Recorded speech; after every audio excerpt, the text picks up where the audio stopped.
Hey everyone, we're live here. This is Michael with Long Way Travels, and I have Lin from Traveling with Lin. How's everyone today?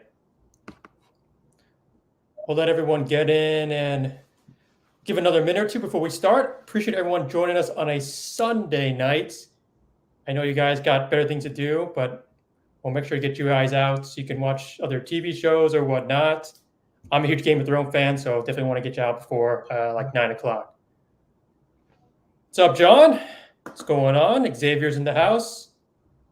Give it a couple minutes to let people come in. I know it's a bit early on Sunday. Everyone's got to get ready for work and stuff, so we'll give it some time here. Looks like we got a good amount of people strolling in.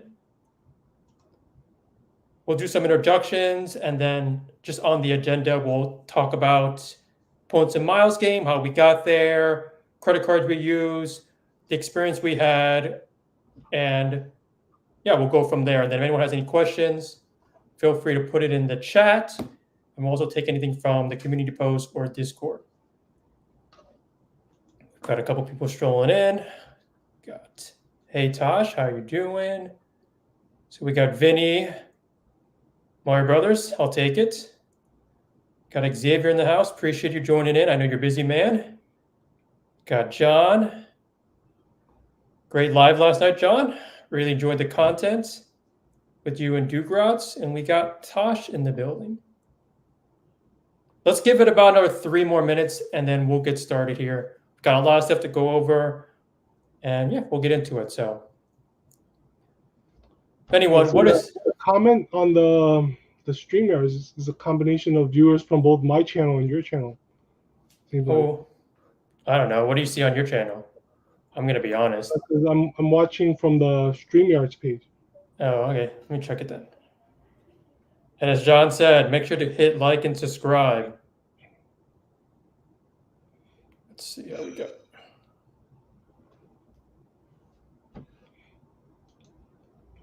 I can check this though.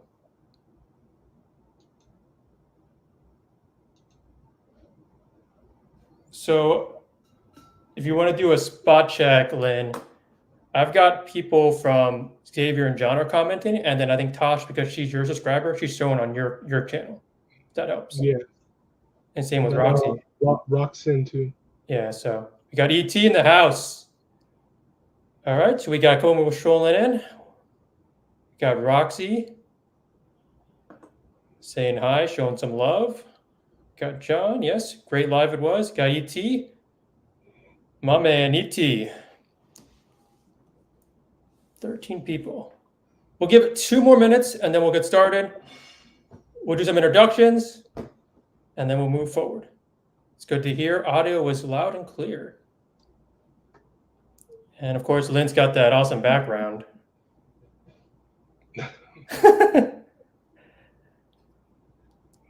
So, what's everyone doing tonight other than watching this live?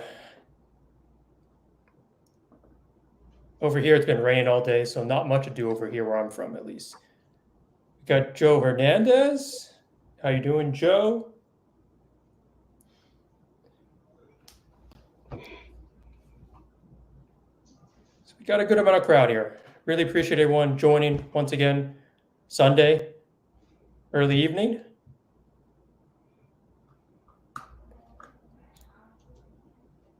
Appreciate it, ET.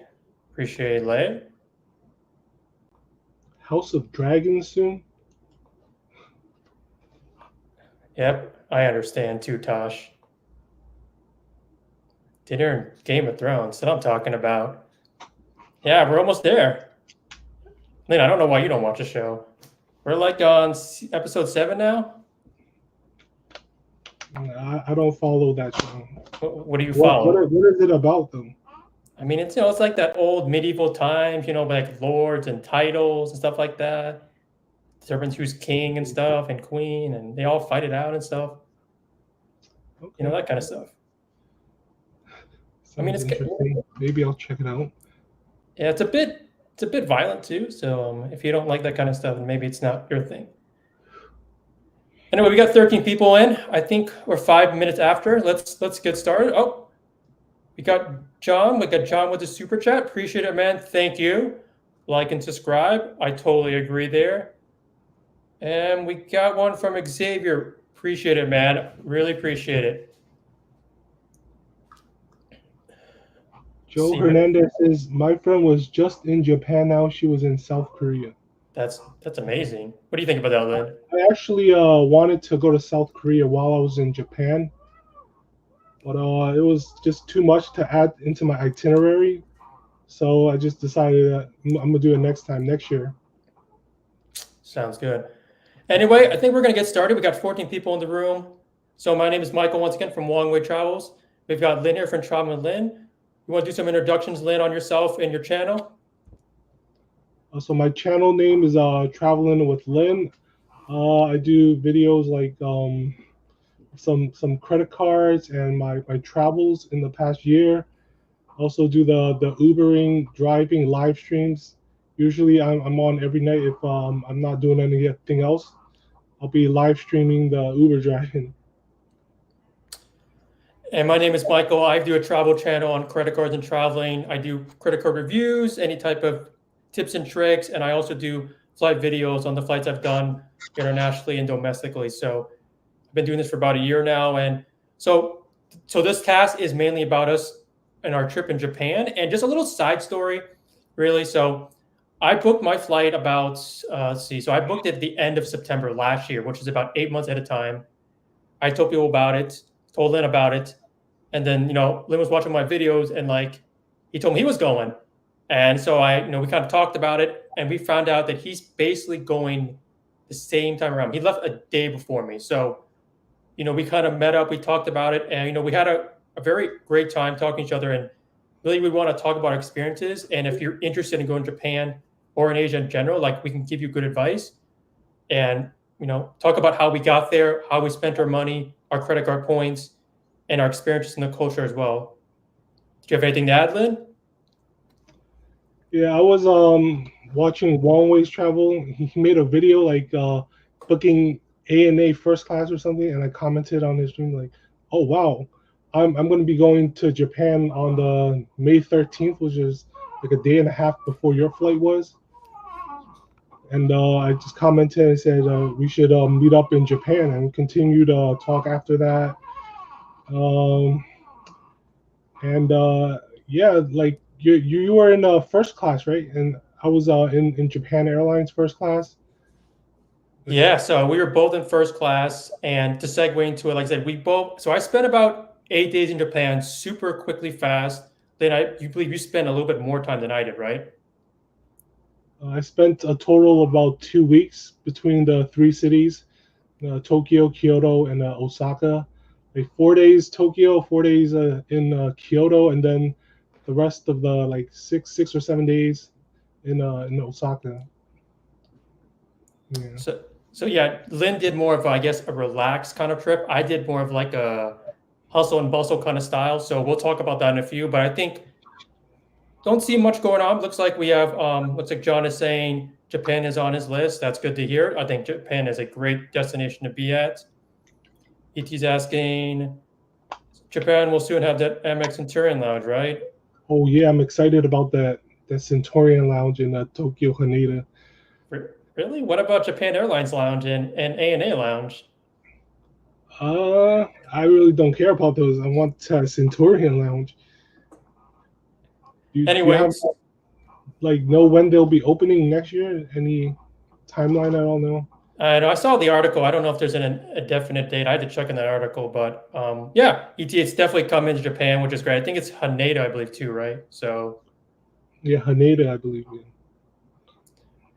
So with that forward, let's move on to the first slide, and we're gonna go on basically how we got to Japan. So let me share my screen, show a little graphic here, and we'll get started here.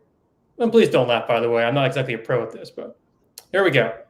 So I took ANA, Lin took Japan Airlines. We both took first class. And you can see here, just a little slideshow here, and we're gonna go to the next part here. And we're gonna discuss how we booked our flight and the points we use, and we're gonna talk about our experience. So for me, how did I get to Japan? I took ANA first class, the suite. I flew from Chicago to Japan. The flight was 13 hours, 20 minutes. Just for any plane aviation people, I did flight NH111 on the Boeing 777. And I'll go to the next part here, actually. So this flight was basically a product change. Basically, I was supposed to get a different flight, but I ended up getting the one I wanted. And in the next slide, I'll show you how much I paid, basically. So for this one here, if you're in the credit card points and game, I did not pay cash. The flight cash was it was over $10,000, which I know is inflated, but I basically use points and miles. So I grabbed 85,000 of I grabbed it from my Capital One account.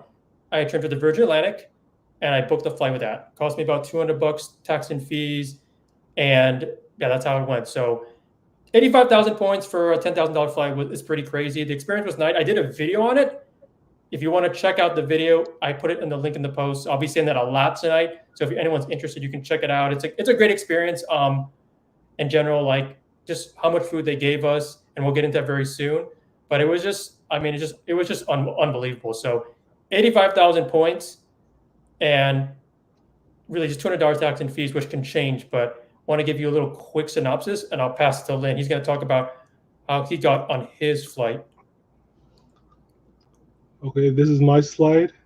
Absolutely. So I took Japan Airlines in first class. By the way, Michael made all of these slides, so this is credit to him for putting in the work and preparation for this live stream. I took Japan Airlines in first class. I booked it using American Airlines miles with the sign-up bonus from the business card. The Citibank business card co-branded with the American Airlines. At the time, the current offer was like 75,000 AA miles, and with the spending, I was at over 80,000 AA miles, and I used that to book my first class flight. So the final leg of the flight to Tokyo was actually out of Chicago. So I had to take a repositioning flight from LaGuardia to Chicago, and I only paid $5.60 in taxes and fees. And should I talk about the lounges that I went to? Or yeah, we can talk about it briefly. I mean, it wasn't so much, but we can definitely tell them how it works. We know the business in first class. If you want to go ahead. Yeah, so at LaGuardia, I believe I went to the Admiral's Lounge there. I was granted access to that lounge by being flying in first class with Japan Airlines, because they're like partners. So I was granted access to the Admiral's Lounge, and then at Chicago O'Hare, I believe I went to the flagship first lounge. It was really convenient because right by the exit gate. What lounges did you go to, Michael? First of all, Lin, let's talk about how you thought you were a boss, and you thought that because you're at first class, you thought you can get in any lounge in the airport. I remember Lin was talking to me that day, and he was asking me like, "Hey, I'm trying to get in any lounge I want. Why can't I get in?" And I'm like, "That's not how it works." I wanted to go to try out the Polaris Lounge, and I thought I could just walk into any lounge being in first class. I didn't know with all these partnerships and stuff. So yeah, that's this is my part. Just yeah. So what happened was basically is that Lin tried to get into the United Polaris Lounge, which segues into what? So briefly, because I was taking ANA, All Nippon Airways, the lounge I was able to get in because of my first class flight was the United Polaris Lounge, just to kind of not make things too confusing, but because they're Starlines partners. So when you're airline partner, you can share flights, you can share lounges, so that kind of stuff, to be very, very just very quick and terse about it. But my experience in lounge was United Polaris. It was a very crowded lounge. I've said this to many people. It's a nice lounge. You can get food. I think you can shower. You can watch the runway. You can eat at the in-house restaurant. It's really nice, actually, to be honest. But when we were there, it was just so crowded. It's like everybody from, I don't know, whoever was flying those airlines was in the lounge. I could barely find a place to seat. So I didn't have much to say or show. So I was like, I don't think it really mattered for the people. But I think the key to think about is that if you book a flight like this, like a business or first class flight, you will be granted an airport lounge access, whether you want it or not, or if you're wanting to get one. So it's just one tidbit if you decide to book a business class flight. And then lastly, one thing we did find out, I told Lin, is that if you actually fly Japan Airlines premium economy, you actually do get lounge access to Japan Airlines lounge, even though it's premium economy. Just one tidbit: if you actually decide to fly to Japan, something to keep in mind. Like, you don't always have to get business class for lounge access, but if you fly in Japan Airlines specifically, the premium economy, you do get lounge access if you're looking for that kind of stuff. So, but anyway, now that we've talked about lounge, Lin's going to talk about his awesome first class experience, Japan Airlines. So how was it, Lin? My experience on Japan. Do you have the pictures that I sent you? You want to? Yeah. Okay, yeah, you have the pictures. So the picture, you see that there's so much leg room on that first class flight is just incredible. Like the difference when you go from economy to first class, like just that leg room, like on the dining table, you could like slide that over, and then somebody could literally sit on the other side. You know, you could have like a conversation in that suite. There's just so much space there, and then the seat actually you know, you can pull it down into a lay flat bed. Like that experience is incredible. It's like my first time ever having a lie flat bed on an airplane. You know, I believe there's only like one other person while I was on that flight. So the flight attendants were like so attentive towards me. Like kept asking me like, did I want like more food or did I need anything? And I believe this picture here is the five delicacies. I don't remember what they are, but you know that was like an appetizer when I got onto the plane. Yeah. And So let's see. We got Cesar in the house. Want to say shout out to Cesar. Appreciate you joining. Got Anthony Venture in the house. Appreciate you joining in, man. And we've got a lot of chatter as well. So yeah, I agree, Lin. And I think after your talk, it segues into my flight, I believe, which unfortunately I will once again push everyone. I did a video on it, but as you can see on the right side here, just look at me. I'm a very modest 5'6", 5'7". I'm not gonna lie. I'm not 6 feet tall, but you can see how much room there is. Like, and my seat was exactly like Lynn's, that if you turned the opposite way from me, you could literally have two people sitting in there. And that's how big it was. As you can see to the bottom right, so my first class flight, as you can see the menu in the middle, I had an 8-course dinner. So like 8 course was a lot. And you can see on the bottom right, like I said, I don't remember all the food. I know a lot of it was seafood based. So if you like seafood and sushi, it's pretty nice.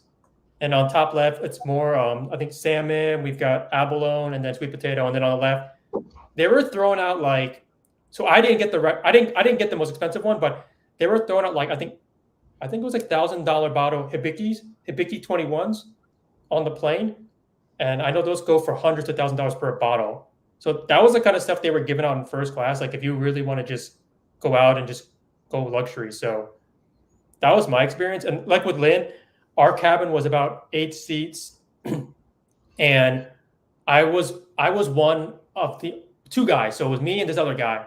And so what happens in first class, just like Lynn said, that because the cabin was so empty, we basically had a cabin to eat. And then when we went to sleep, we had a cabin to sleep. So like we had two cabins basically. And so like yeah, it was crazy. And then like thing that I'll know with ANA was that like the bathroom service. So like I noticed it, and even in business class too, I noted too that every time I went to the bathroom, they would clean it. They would clean the bathroom and prep it, and then I'd use the bathroom. I don't know if it's the same with you, but I remember that part was like such a sticking point when I was flying the airlines. I don't remember them going into the bathroom and cleaning it every time somebody went, but yeah, I don't know. definitely they gave us a separate suite just to sleep in. That was incredible, man. The level of service is just on a different level when you're in first class. You know, you get a separate bed to dine in and and a separate suite just for you to sleep. You know. So, I mean, it was a great experience. And obviously, I think having a great experience to your destination makes a lot of difference, because once we hit Japan, like, I think the biggest difference with our flights is that me and Lynn both have different types of flights. So I had an evening flight, which if someone's asking about who wants to be in Japan, I would recommend Lynn's the way he did it, because I took an evening flight, and because I took an evening flight 13 hours later, I landed in the evening in Japan, which meant I lost a day. But for Lin, I know you took a different time, right? I had a layover in Chicago, so I flew out from LaGuardia in the morning, I believe. My flight leaving Chicago was sometime in the evening as well, like towards the evening. But I But landed in like 4 or 5 p.m. in Japan. So yeah, and then I met up with my cousin there, and she took me like a tour around her house. It was pretty nice. Had a lot of fun. well, here's what happened. I was supposed to land like at 6 or 7, but I think what happens because I told you I got delayed. I got delayed for like almost 2 hours. So I ended up landing like almost 10 o'clock, and then this has I don't think it's really a big in anything, and I don't think it should discourage from anyone flying ANA, but they did leave one of our luggages back in the airport, so we ended up wasting even more time. So like by the time I got to my hotel, it was like midnight, so like we lost a lot of time for that. So that's our flight for Japan. Anyone has any comments? Let's just go see if there's any comments here, and then we'll move on to I think the best part, which is the Japan experience. We'll talk about the cities we went to and what we did there, what we ate, and where we stayed. So we got Xavier says he misses eating sushi. John's saying there's between an ANA and Japan Airlines. Then what do you think about that? I know you only went on Japan Airlines and you saw my flight. Would you rather do ANA or Japan Airlines? Definitely want to try ANA, but to find award availability on ANA, it's so much harder than Japan Airlines.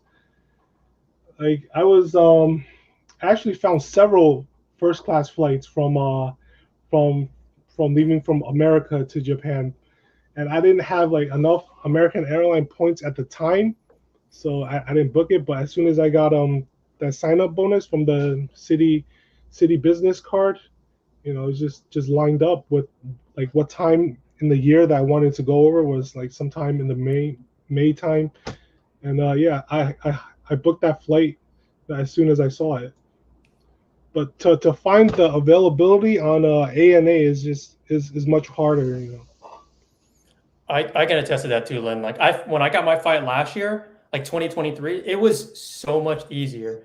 But once 2024 came around, I could not find any as much easy availability for ANA. And there's so many ways to do it, which I won't get so granular, but like the way I did it, it's so popular that everyone has did it to the point where like it's costing you more points every time you basically look for the flight. So like last year, if you a business class flight from Japan, vice versa to America, if you did the way I did it, it was 45,000 points, which I mean that's Mhm. tremendous because that's almost the cost of like an economy flight or a premium economy flight. So to get a Yeah. business class flight to Japan and from is the reason why like it was so hard to find. But I Mhm. mean, to segue into your point, John, it is amazing if you can find award availability. It's just I don't know. I mean, it's becoming very hard now. So um, but anyway, we're gonna move on to our next part, which is we're gonna talk about our experience in Japan. So the first city we went to, I stayed there for 3 days. I think Lynn, you stayed there for 4 days in Tokyo, right?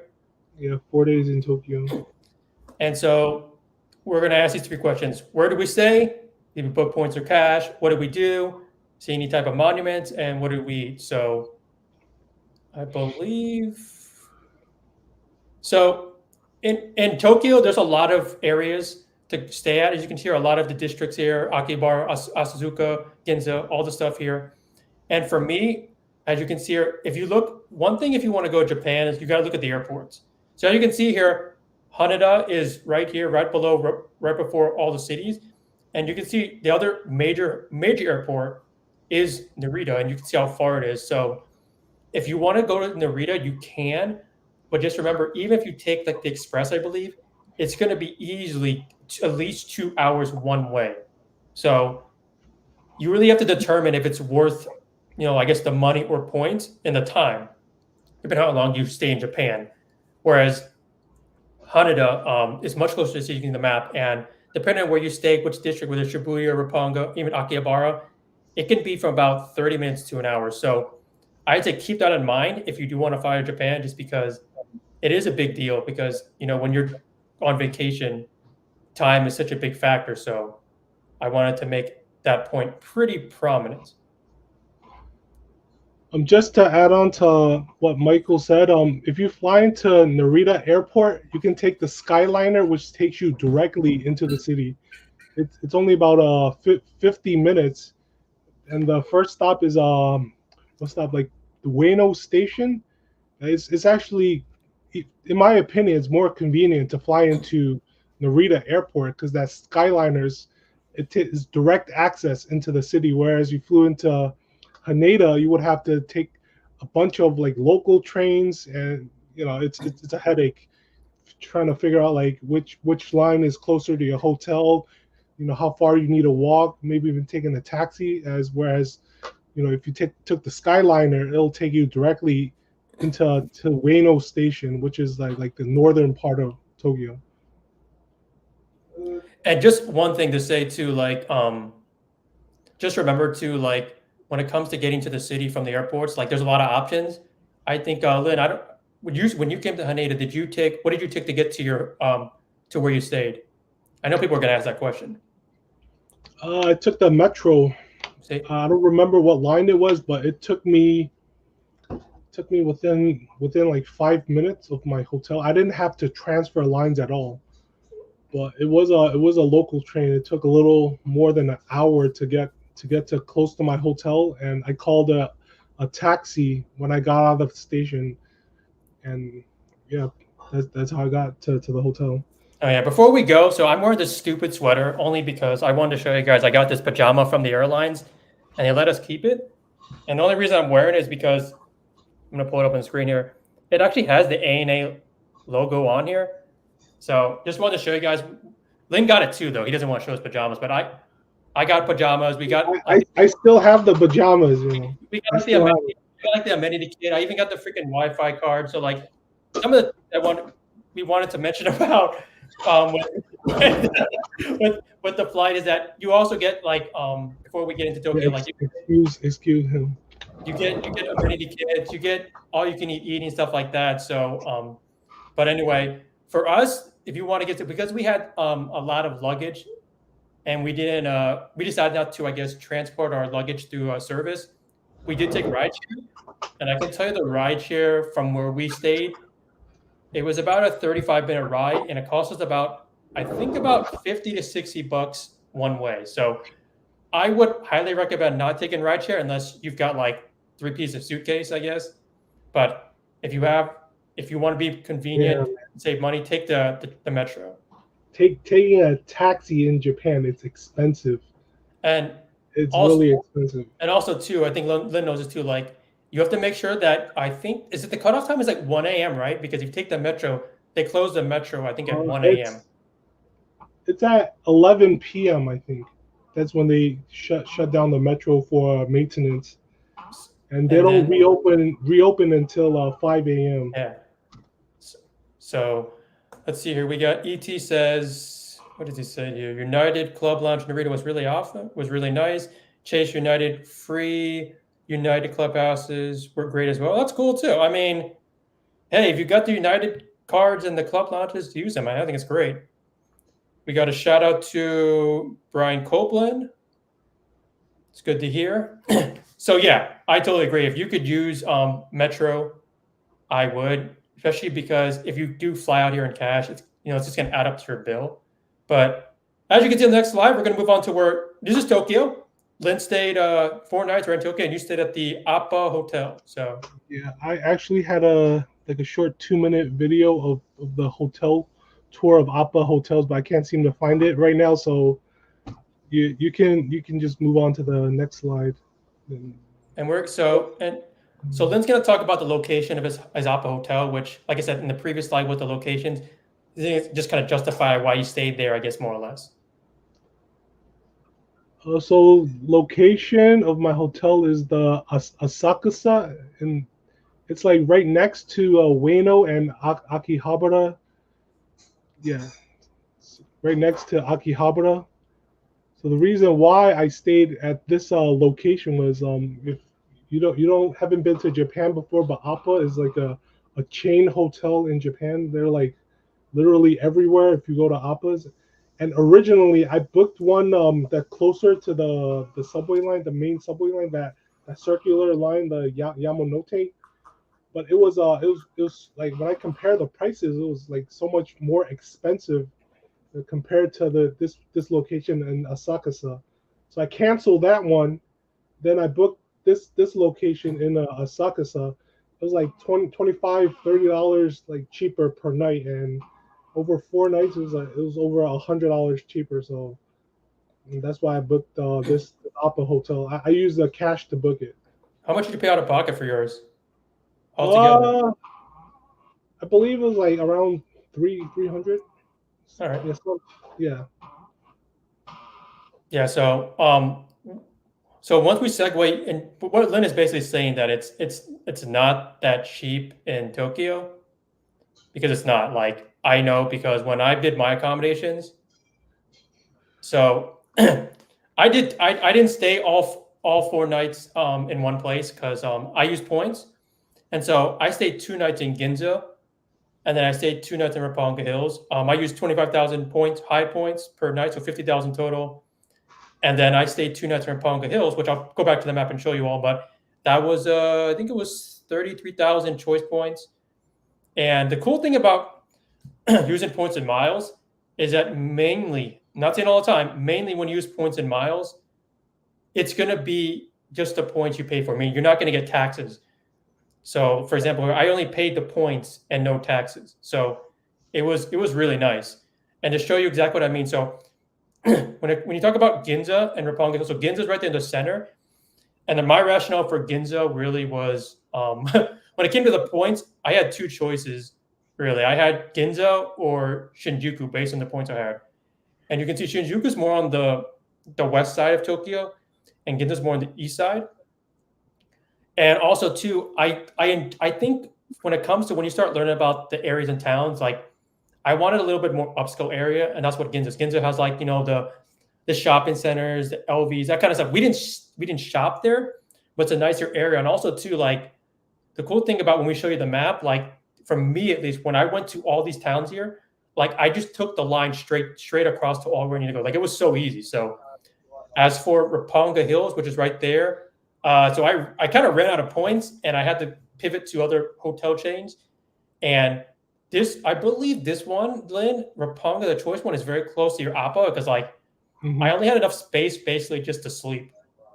So, Yeah. um, and Raponga was a great location, which I'll talk in a few, but it was a great location because I mean, it was really convenient. Like, I mean, for for both of my locations, like as I'll talk about in the end, like when it comes to staying in hotels, like you want to find a couple of things that are really important to you. So to me, a lot of my criteria for getting a place to stay was: are you near a train station, and are you near like a convenience store? I only say that because convenience stores in Japan, when we talk about this soon, they're so well, they're so convenient, but they're so versatile. Like it's not just getting food. Like you can do so much stuff. Like you can um you can use your card for what is it, the luggage service thing. Like you can do a lot of things there. They're not just known for food. So staying near a convenience store is like so important. And Hey, so what's up, Ray Ray? Glad you could tune in. yeah, we got Ray Ray in the house. There we go. And we got a question from Tosh. May have mentioned already, but where airport did you fly? So I flew in the same airport as Lane. We flew in Haneda. And rationale was that I didn't really have a choice. So like when you start like booking flights with points and miles, especially to Japan when it was really crazy, is that I didn't really have a choice. Like I grabbed whatever was available. So when I saw the flight, I booked it. Like I would have, for example, like if it was said Narita, I would have flown to Narita. Like I didn't have like 10 airports to 10 flights to choose from. I whatever I saw for first class, I grabbed it and I booked it. So but we Mhm. both agree that I think if you want to save time, Haneda is going to help you a lot because it's really closer to Tokyo. So let's Mhm. see if I can blow this up here because like I think the map here. So when it comes to the Tokyo map here, like and Lynn, you know this, you can probably explain this better than I do because you're from New York, but like Yeah. the metro in Tokyo is very convenient. the metro in Tokyo, it's very efficient, and it's very convenient as compared to New York City. You know, rarely will you ever see like a train delayed unless somebody jumped onto the track or something. But rarely is it ever delayed, and most like everybody there takes the metro. I mean, it's cheap, it's convenient. Like yeah, it's just it's much superior compared to New York City's metro system. And I talked to Lin about this too, and he mentioned it too. Like another couple of differences with the Tokyo Metro versus like New York, for example, is that it's a lot cleaner. You're not supposed to eat on the train, and yes, they're like never late. So like if you know it's going to be there at 12, you make sure you be there at 12, no later, because they will leave you and they're not going to wait. And actually, to show you how easy it is, the thing with Tokyo is that, so as I told you, I started in Ginza, right? And let's say I want to go to Shinjuku. You can see I can literally take the Ginza line all the way to Shinjuku. Like that's how easy it is. Like with the platforms, everything too. Like once you get on a certain stop, that train will always go to that direction. Like it won't. For example, I know New York, for example, it's too, Lin. Like when you're trying to go somewhere, sometimes you may get the N or the R or the W. Well, in Tokyo, if you're going to go in one direction, you're only getting that same train. Whereas in New York, I know when I go uptown to Queens, I either take the N or W, and Mhm. whatnot. So that's the cool thing about and very convenient to of Tokyo and the metro, because like you can see how easy it is with the color coding and how easy to get to all the attractions. So let's see, what do we got here? We got Brian Copeland. He says, I've seen the metro in a video. It was very clean and very nice. I totally agree. Mhm. So let's see. I think we're going to move on to what did we do there, Lynn? So what did you do on the 4 days you were here? What did I do, man? I did so much. The first day, since I was my hotel was in Osaka, I went to that shrine or temple in Osaka. Like I did like live streams literally every day while I was there. So you guys can refer to the live streams. But it was in Osaka. You know, like the second day, what did I do the second day? Like I went to the Imperial Palace or something. Maybe that was the third day. I'm not sure about it. But another day I was in Yokohama's Chinatown. Um, So like just my, remember, my yeah, just yeah, remember so this is Lynn's second time, by the way, too. So he's done some yeah, of the stuff I've already done. So that's why, it's easy for him to forget. Whereas my first time being here, just for everyone to know, that's the reason why, he's either been there twice or he's going there like for the first time, at least for attraction. I mean, I thought it was pretty cool then that you saw this big Gundam, and you said Odaiba Beach, because the one in Yokohama I know was retired in May. So the fact that you found one and got a picture, I'm kind of jealous now, because I was looking for that Gundam, and oh really? yeah, because I heard it was retired in Yokohama, but you found one in Odaiba Beach, as you can see in the bottom left there. So, and then you can see here too, like when I went to Tokyo, I did the same thing. I went to Akasuka and I did the Senzuji Temple. Um, I don't know why I didn't put it up here, but so me and Lynn met up, I think, was it 3 times in Japan? Yeah, it was Three three times. times. So the first time we met in Shibuya, and here's a picture of the Shibuya crossing. We actually met up in Shibuya, and we met up and talked everything too. So Shibuya crossing is obviously a thing that everyone wants to do because of the, thousands of people that do it for that. It's a 2 or 3 minute stretch. And then I don't know what that thing on the bottom right is, Lynn. I don't know where that's at. I don't know if it's where that That's town is or something like that. that's like I don't know how to pronounce it because it's in Japanese, but it's like basically a night market. It's like has like seafood and like izakayas and stuff. Yeah. And on the top right there, like, so like one thing Tokyo and Japan in general is known as is that they're like the hub for a lot of like anime and video games. So like if you do go to Shibuya, like, and you like anime and games like I do, like literally it has every major store for that. So like on the right there, that's the Capcom store. So if you play video games, on that Street Fighter, Mega Man, all that kind of stuff. There was the Pokemon Center, which was mad crazy. Jump Store, if you like anime, like Bleach, I think Naruto, My Hero Academia, and the Nintendo Store, which is like in every city in Japan. Nintendo stores are just huge in Hmm. Japan in general. So like, I did a lot of those nice attractions. I did a lot of shrines too. Like I did the Measure Shrine. I don't know if you did it your first time around, Lynn. Maybe that's why you didn't do it this time. But I enjoyed the shrines because one, they're free.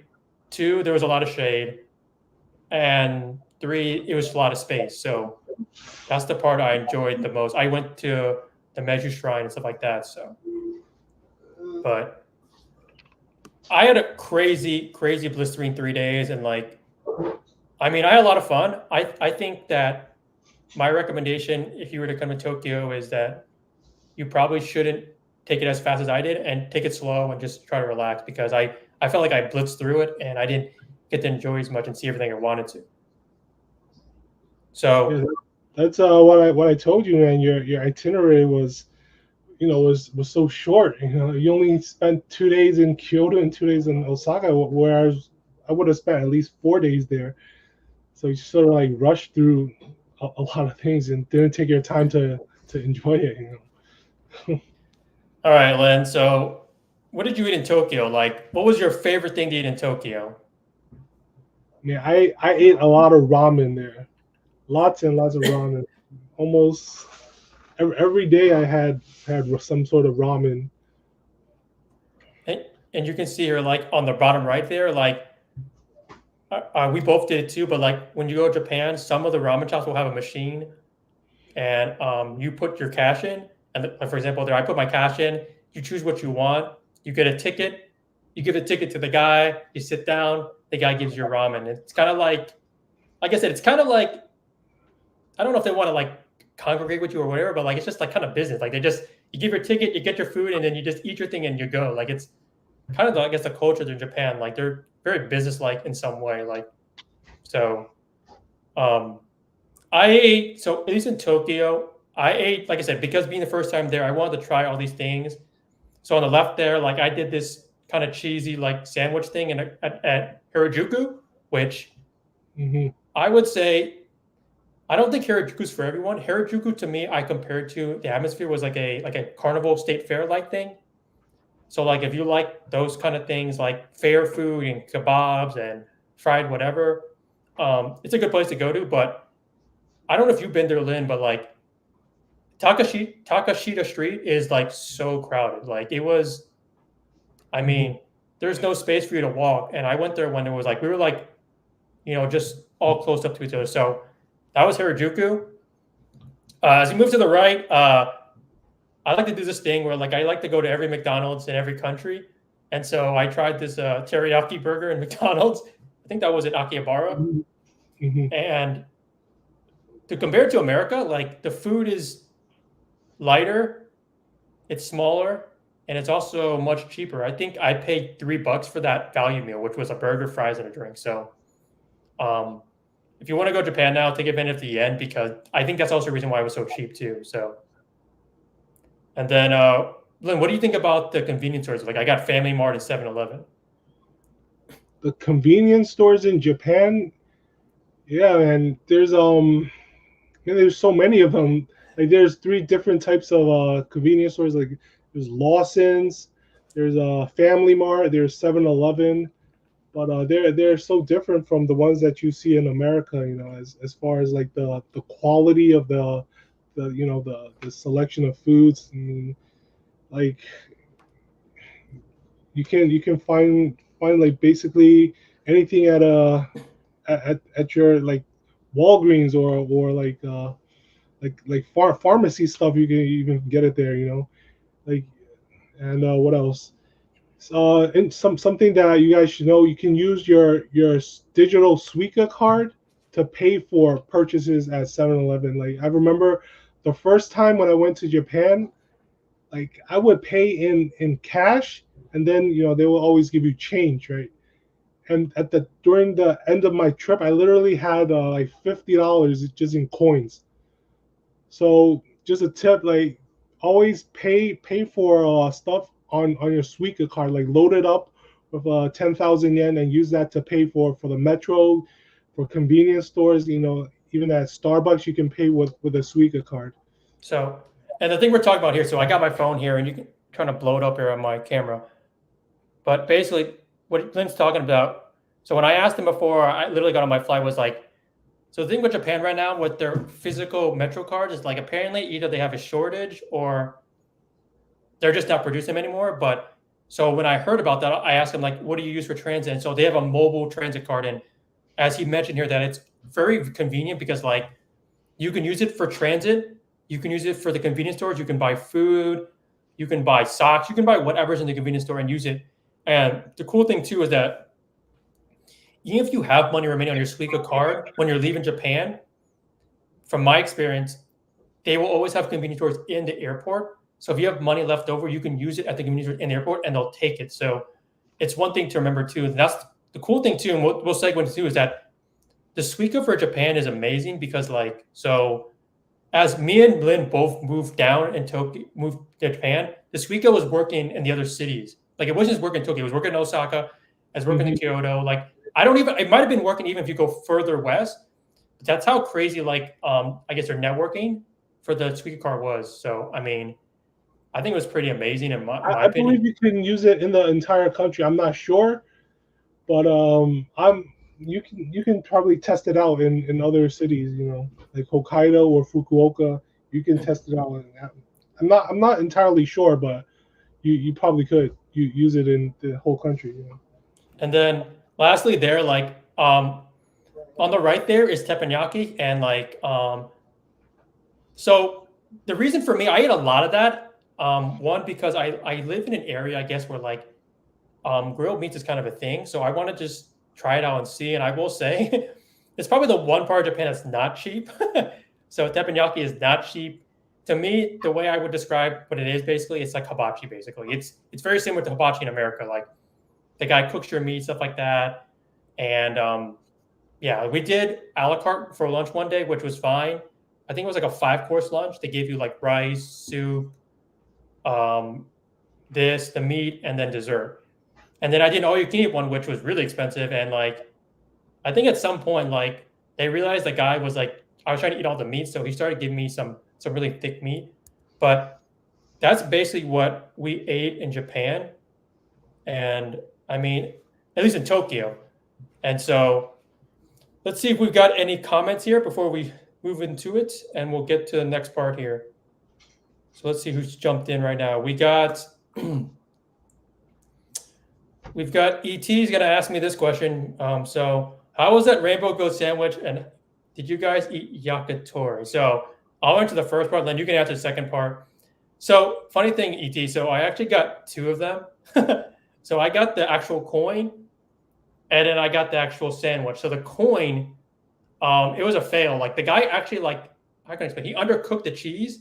So with the coin, like the cheese didn't come out correctly. So that's why I didn't record it. But in the second one, you saw the sandwich. Like the cheese was much better, so it came out.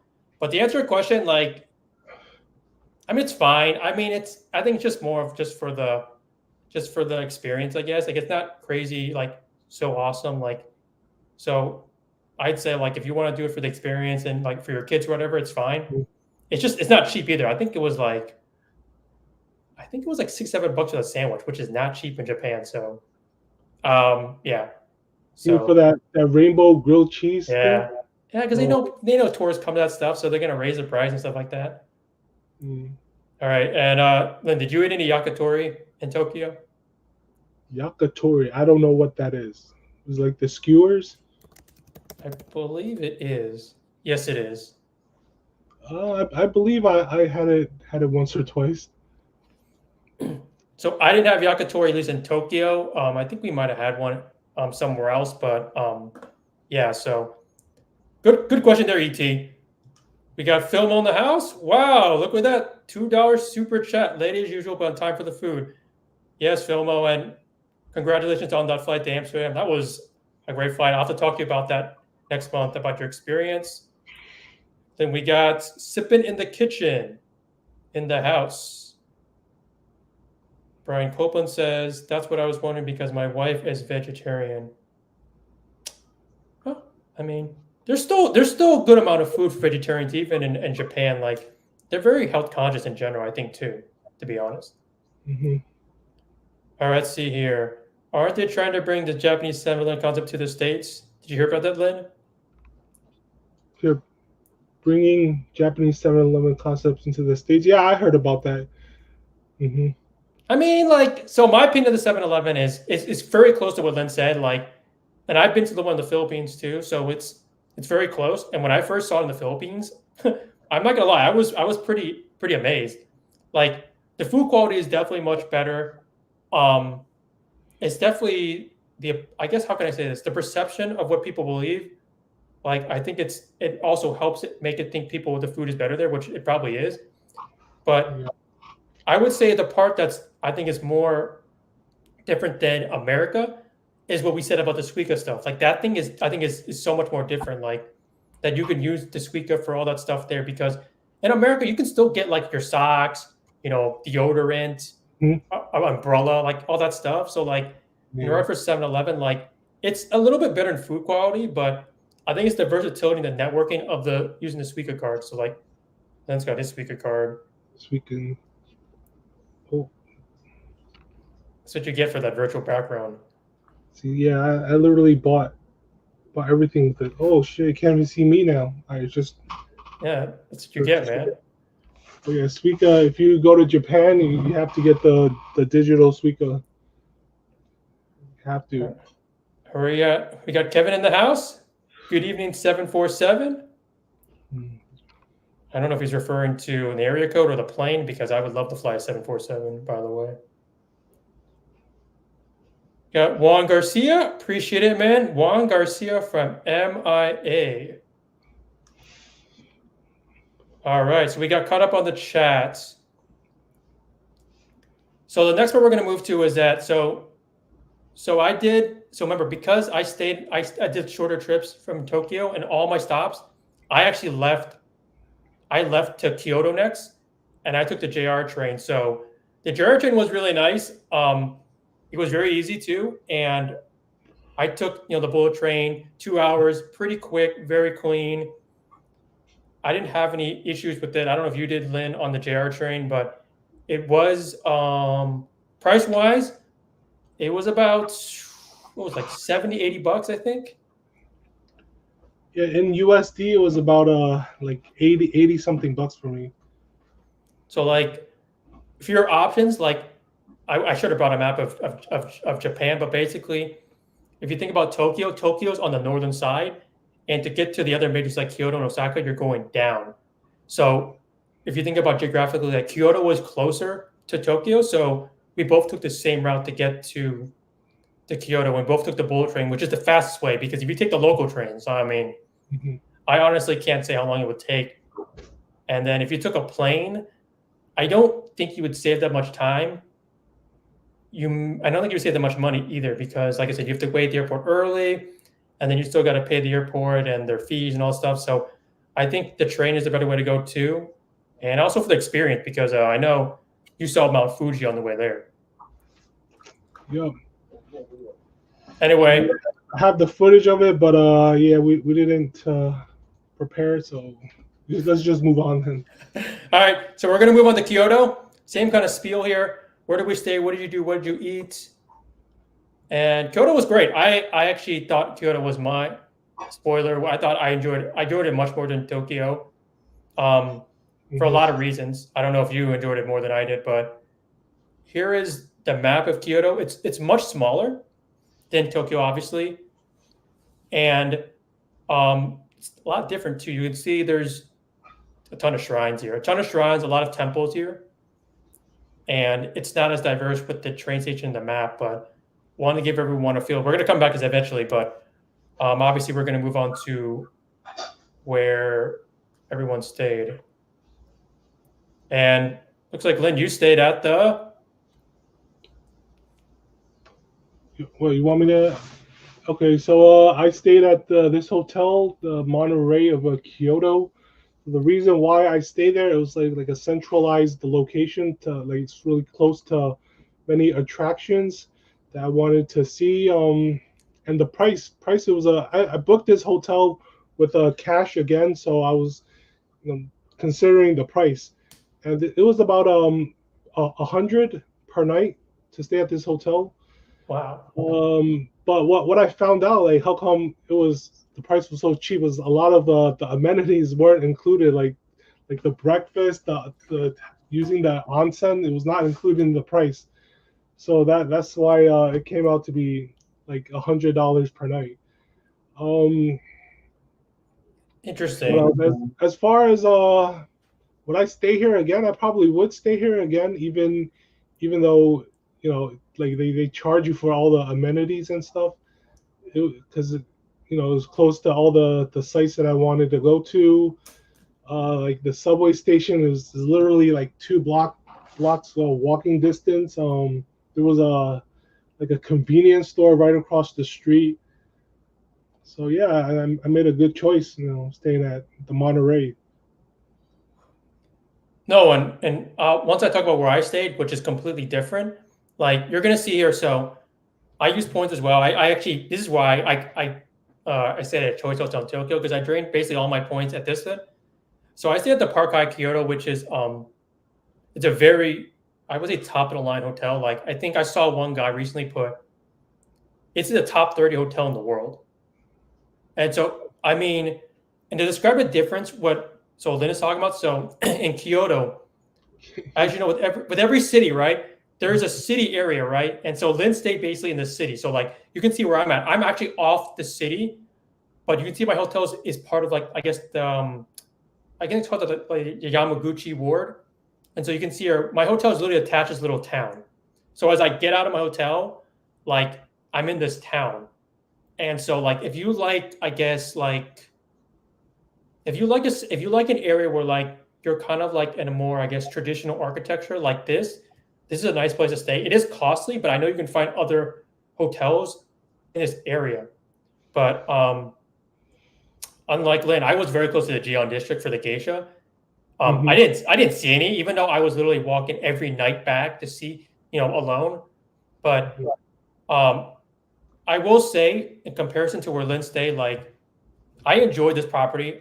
It was great. I mean, the hospitality was awesome. I mean, they said hi to us. They took our bags. They did everything so phenomenal. Like even when I checked in my hotel, like they gave me a drink and food when I checked in. Like the view I had, which I'm gonna say this one more time. I made a video on it. My view was facing Hmm. this view of the town, so it was very incredible. But I will say this: for me to get to the actual city where like all the restaurants where Lynn was, it was a 20-minute walk one way. So if you like walking up along with the other 20,000 steps you do already, where you're going, then fine. But because the thing with Kyoto, and I know you didn't do as much as I did, but because the transportation isn't as sophisticated as Tokyo, like my choices to get to the city was either walking or taking the bus. And the buses were fine, but like I just felt like it was the same amount of time. So I guess for Kyoto, in my opinion, like if you want to stay more in the city area with all the restaurants, like stay where Lynn is at the Monterey. But if you want a little bit more, I guess, culture, then somewhere where I was staying would be much preferable. So that's what I would recommend. And I know that's a question from one of the Discord members that they Hmm. asked, and we'll kind of go over and reiterate some things too as well. Let's be honest, you stayed there because you could use points, and it was a higher property. That's not true. I could have stayed at that other one, the high place. The high place Kyoto by the Kyoto station, Yeah, there's another higher. Yeah. because that one was cheaper and it was, dude, it was like 2 minutes from the Kyoto station. Hmm. Like it was, I mean, it was just it was just something to splurge, I guess. But so this is a map here because it's kind of like a segue where what we did here basically. But because this is where I think me and Lynn met up. I think the last two times or whatever. But you can see here, I'm on the right side of the map, and Lynn's more like right around here. So just to show you guys what we did, and then we're gonna move on to what we did here. So we had a lot of fun too. I mean, I enjoyed Kyoto, and whenever this next slide starts to appear, which here we go. All right, Lynn. So what'd you do in Kyoto for the first time, right? No, it's not my first time either. The did I tell you? I took But a you didn't day even trip. I you took a didn't day even go to. Oh yeah, well you still didn't go to Fushinara. trip. Yeah, I didn't go to Fushinara, but we did go to a lot of places though. I mean, to think off of the top of my head, like there's I met up with Wong Wei at just like the last day that you were in Kyoto, right? Last day I met up with Wong Wei at like a 7-Eleven somewhere. Then we took a Uber to the Arashiyama bamboo forest. This is the picture you see in the middle right there, and also the monkey park that was like right next to the that bamboo forest. If I had known that we needed to hike up a mountain just to see some monkeys, I wouldn't have gone, to be honest. Like my thighs after that hike was like killing me. Like my feet were already killing me before that, but like to go up that mountain, like I that my thighs were like burning after that. You know. I felt so bad for Lin too because I was gonna record him going up the hills, but I felt like it was just too much because yeah, it was like literally like I mean it was just so many. It was like I said, just imagine like at a base of a mountain and it's like I don't know like 10 stories high, and you're basically going like in a circular route up the hill. Like literally that's what it was. Yeah, They you were provided zigzagging yeah, like, up a hill. Yeah, but they were nice though because while they didn't give you like elevators or an escalator to get up the mountain hill, they did give Lynn benches like every time we got up. So we yeah. made sure to sit on the bench every time we got up one flight of the hill. So that was our meetup. Like, and if let me see here. So let me pull up the map for a second to show you where that's at. So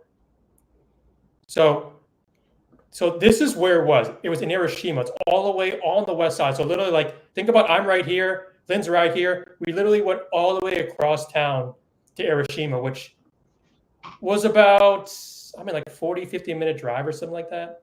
It was probably the longest, we did, but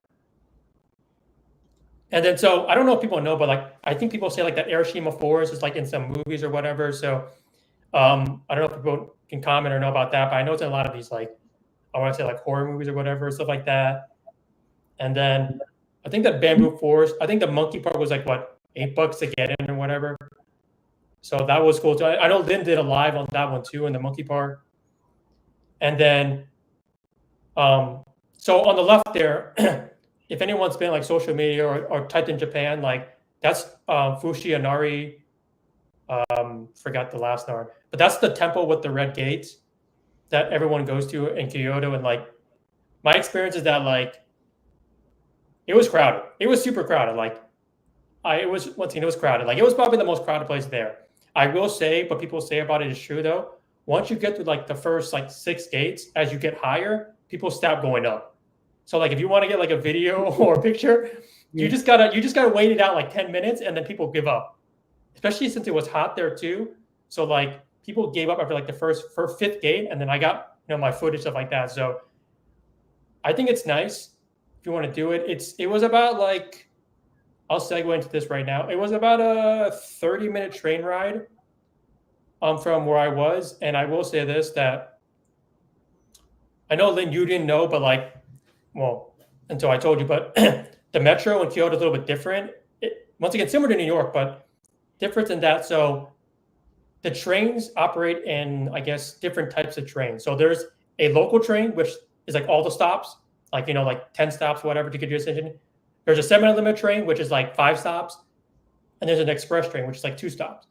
So I didn't know that, like I said, when we told you in the beginning that if your train leaves at 1 o'clock and you depart at 12:58, just remember that's the wrong train. Because that's what happened with me. Like I left 2 minutes earlier than my departed time, and I found out I was taking the semi-limited versus the local train. And so I didn't realize, like, I think when I was halfway to Osaka, that I was on the wrong train. So make that very important to you all. If you go to Japan, like when you're supposed to leave at 1 o'clock, if your train leaves before that, you're probably on the wrong train. So, and then on the right there, Lynn, you've got very nice picture of the water, and then I don't know where you're at. I don't know where you went on the top right there with the geisha. I don't know if that's like I mean, That's like a museum. that's what Kyoto is known for, man. The geishas in the Gion district. Um, yeah, there was recently there was a like an article in the news like a harassment of these geishas. Like, if you were to take pictures of them without their consent, you would have to pay fines and stuff. So this is a real thing, with like over tourism and in Japan. But when during my last day there, I believe I went to a geisha show. It was like I paid, it was like 45 USD or something, and yeah, it was really nice. It was like an hour long show, ended with like like probably like six geishas like dressed up doing this traditional dances and stuff in these beautiful costumes with the white makeup. Like, unfortunately, I don't have any pictures or video of it because they wouldn't allow it. Uh, yeah, it was definitely it was a nice cultural experience.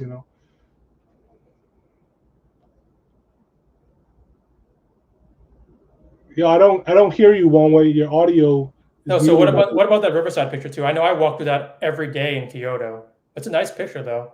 The Riverside, it was like it was right before the what you call the Yasaka Shrine, that like that main street where everyone walks down. Yeah, it's a beautiful picture of the landscape there, that river walk.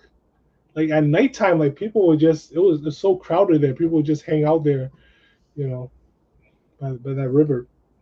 I did want to say one thing. So I forgot to mention too, like I guess I thought Kyoto was cheaper, but based on your hotel rates, it's not like you pay more in Kyoto than Tokyo.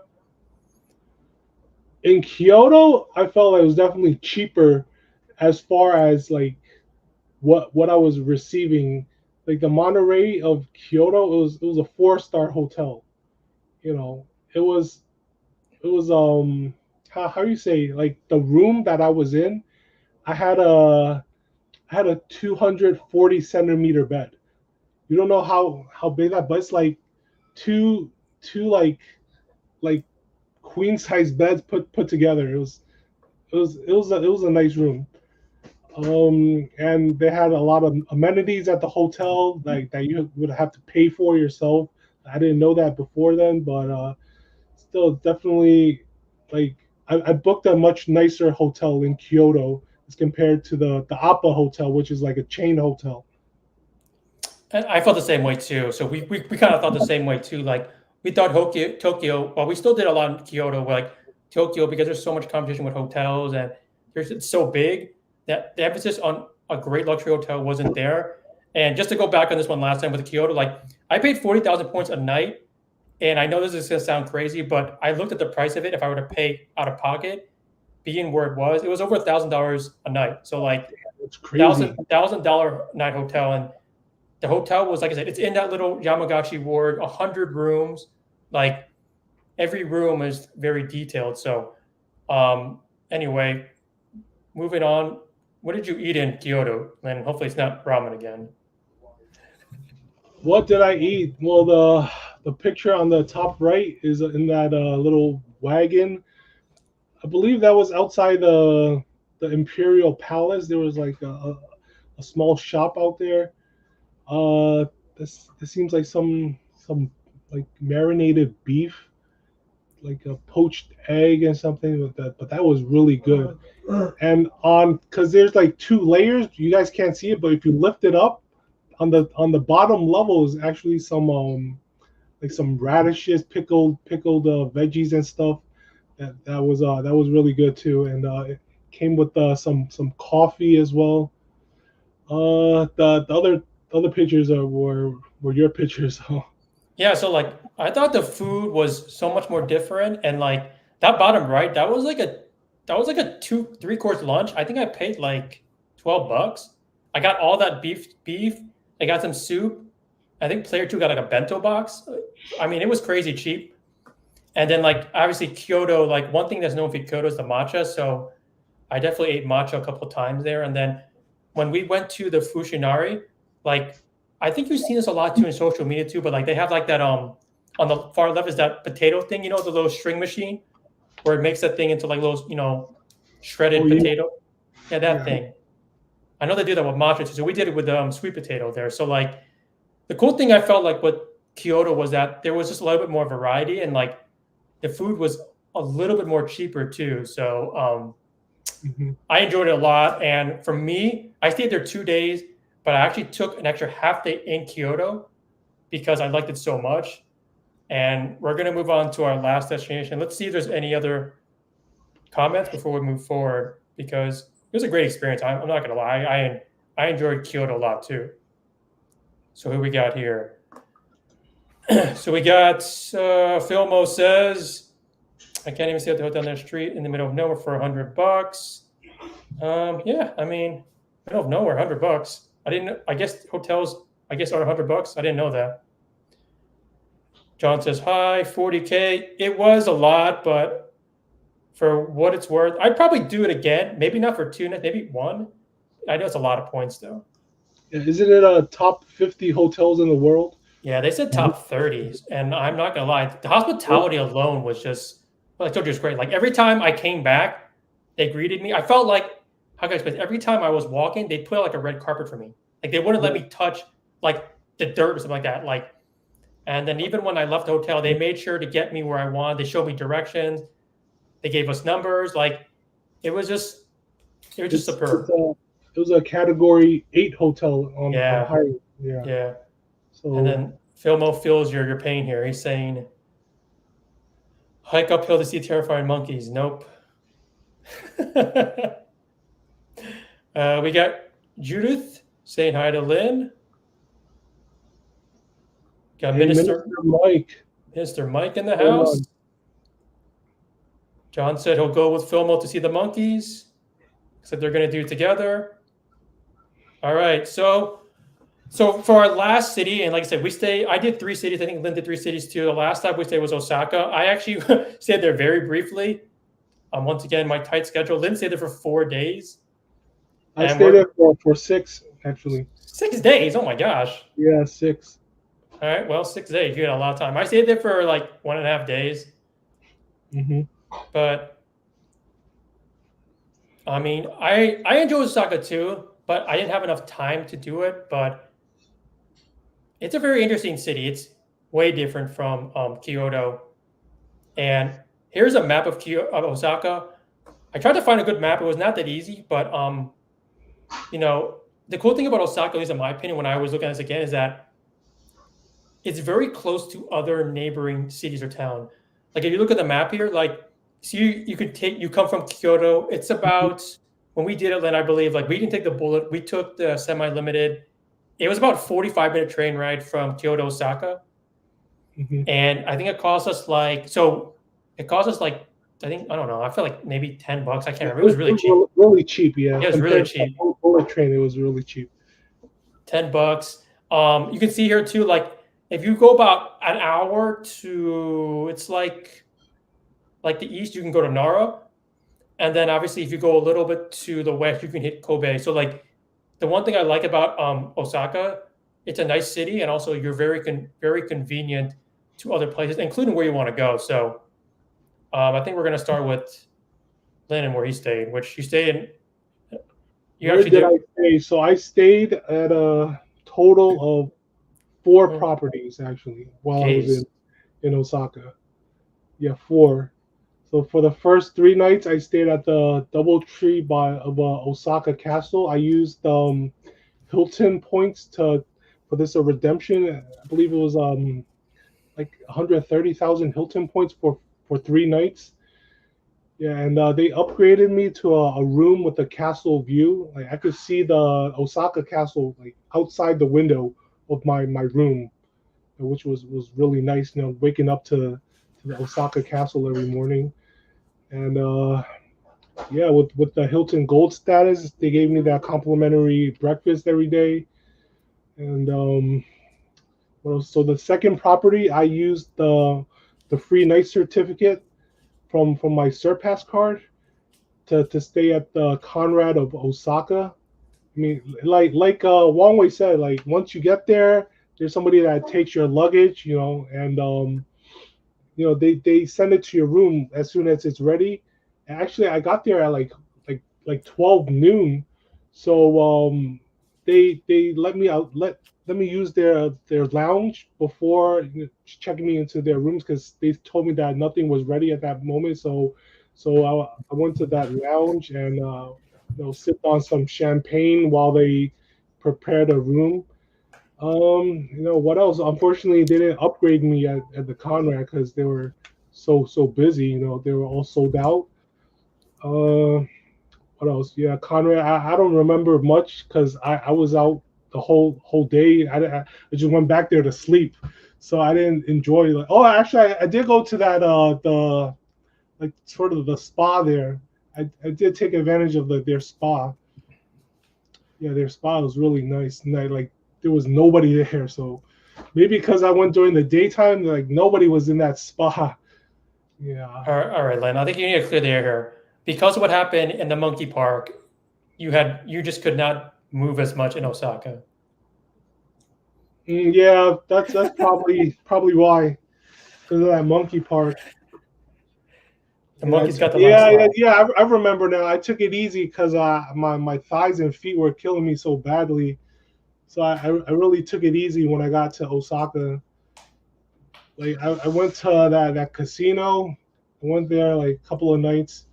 Went to the downtown area to a lot of bars and clubs there. I just took it easy, man. I didn't want to go like to those tourist attractions where you had to do like so much walking. Like I needed to take a little break from that touristy stuff.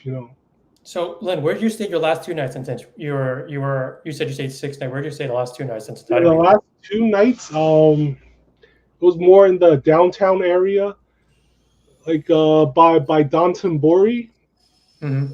I don't remember the hotel name because it's in Japanese, but I booked them through the Chase's travel portal, and they were offering like some like 7,000 Chase points if you made 2 travel bookings or something.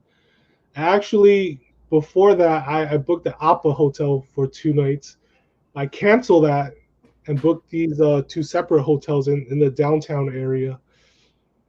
Anything memorable about those hotels? Like can't really think of anything memorable about those hotels.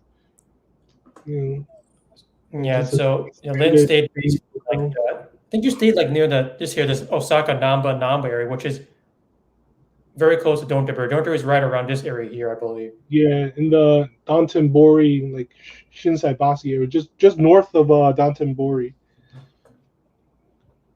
So, so Yeah, there's the picture of the castle from my hotel room.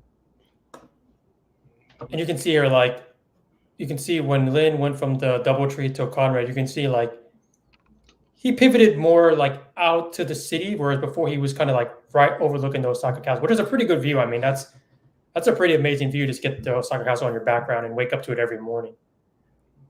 So, so Lynn stayed more in the city. So, like for us, we stayed 2 nights at the Holiday Inn Shin Osaka. I'll tell you guys where it is in a minute or two. This was on points. This was 33,000 points. Player two booked this. And to kind of talk about what Lynn said, like when it came with like points, like Japan was super stingy on any upgrades. Like I didn't get any suite upgrades. I asked for every property I stayed at. And apparently on my last day here at IHG, they gave us a suite upgrade. Mm-hmm. And the cool thing too was that so I don't know about you all, but I know someone might ask this question, but like we've been there for 8 days, and for me, a spoiler, I didn't go home after Japan, so like we got upgraded to a suite, and the cool thing about our hotel was that we had a hot washer and dryer in our room, so we were able to wash our clothes before we were leaving Japan, because otherwise you can do it at a laundromat, which is fine, but like I just didn't feel like walking out in public with dirty clothes, but yeah, so and to explain where we're located, so here's the map. So you can see here, Shinosaka is on the north side, and the good way to kind of deviate or really understand where we're staying at. So like, see this river here that's separating, I guess, Osaka? Lynn was staying on the southern side of this river, which is where the city is. We stayed actually closer outside the city. Reasons why I think we just prefer a little bit, I guess, quieter area. It was a very nice area. Like Shin Osaka is is a little bit more in the neighborhood, kind of friendly town. And like, while when we actually booked it too, we noticed a couple of things that we'll talk about in the end. But like, cool things about this area was that we were very close to a supermarket, which is nice in case you want anything. It was very close to a convenience store, which I told you I think is one of the biggest things because, like I said, you can get late night food, use your Suica, you can luggage, you can do a luggage service thing where you can transport to another hotel or another city or whatever. And then one thing I will tell everyone too is that if you do stay somewhere, whether it's I think an APA or a chain, try to find out if a hotel has a shuttle service because we didn't realize this until like the last day or something like that. But they had a shuttle service to take us from the train station to our hotel, which I'm going to let you know that's like a 15-minute walk one way. So when your feet are burning from exhaustion, it was nice to take the shuttle back to the station and from there because it was not that our to understand Osaka, their train station, their metro was it was better than Kyoto's. It was more sophisticated, but it wasn't still as sophisticated as Tokyo. Like for me, it was easily like 10 plus minutes to the next station. And I think Lin, you had the same way too. Like you walked at least 10 minutes or more from your hotel to the station. Yeah. And I remember you told me you were upgraded to a room with a washer and dryer, right? Was this the hotel? Yeah, it was. I mean, it was a pretty standard like room. Nothing's crazy. Like it wasn't like super big, but the washer and dryer was the plus move because like I was telling you like I need to wash clothes before I leave Japan because I'm not going back home. And like Yeah. we were gonna go to a laundromat. I was asking like where do you wash clothes? And you're like, oh, and then we came in and like we got that upgrade because player two is a IG Platinum member from the card. Yeah. And so we got lucky there. And the value I got more was like $20 more per night, but it wasn't, I could care less. Like $20 is nothing compared to what we got for convenience. So, Wow. but That's crazy. I didn't know that they offered rooms with washers and dryers. That's the so, first time ever hearing such a thing. so we knew about it when we were looking at this property, but for some reason we couldn't book it on points with the suite. Like it's like they wouldn't let you, but if you book cash, they would. So it's like, so we just, in a way, we're kind of banking on the upgrade so that we can get the suite with the wash and dryer. Yeah, that's really nice. So, all right, Len, you were here for 6 days. So you want me to start since I was only here for 1 day and a half? Yeah, you can start with your USJ experience. So I was here for like basically a day and a half, and because of that, I went to Don't Bury the first night, and you can see on the top right there.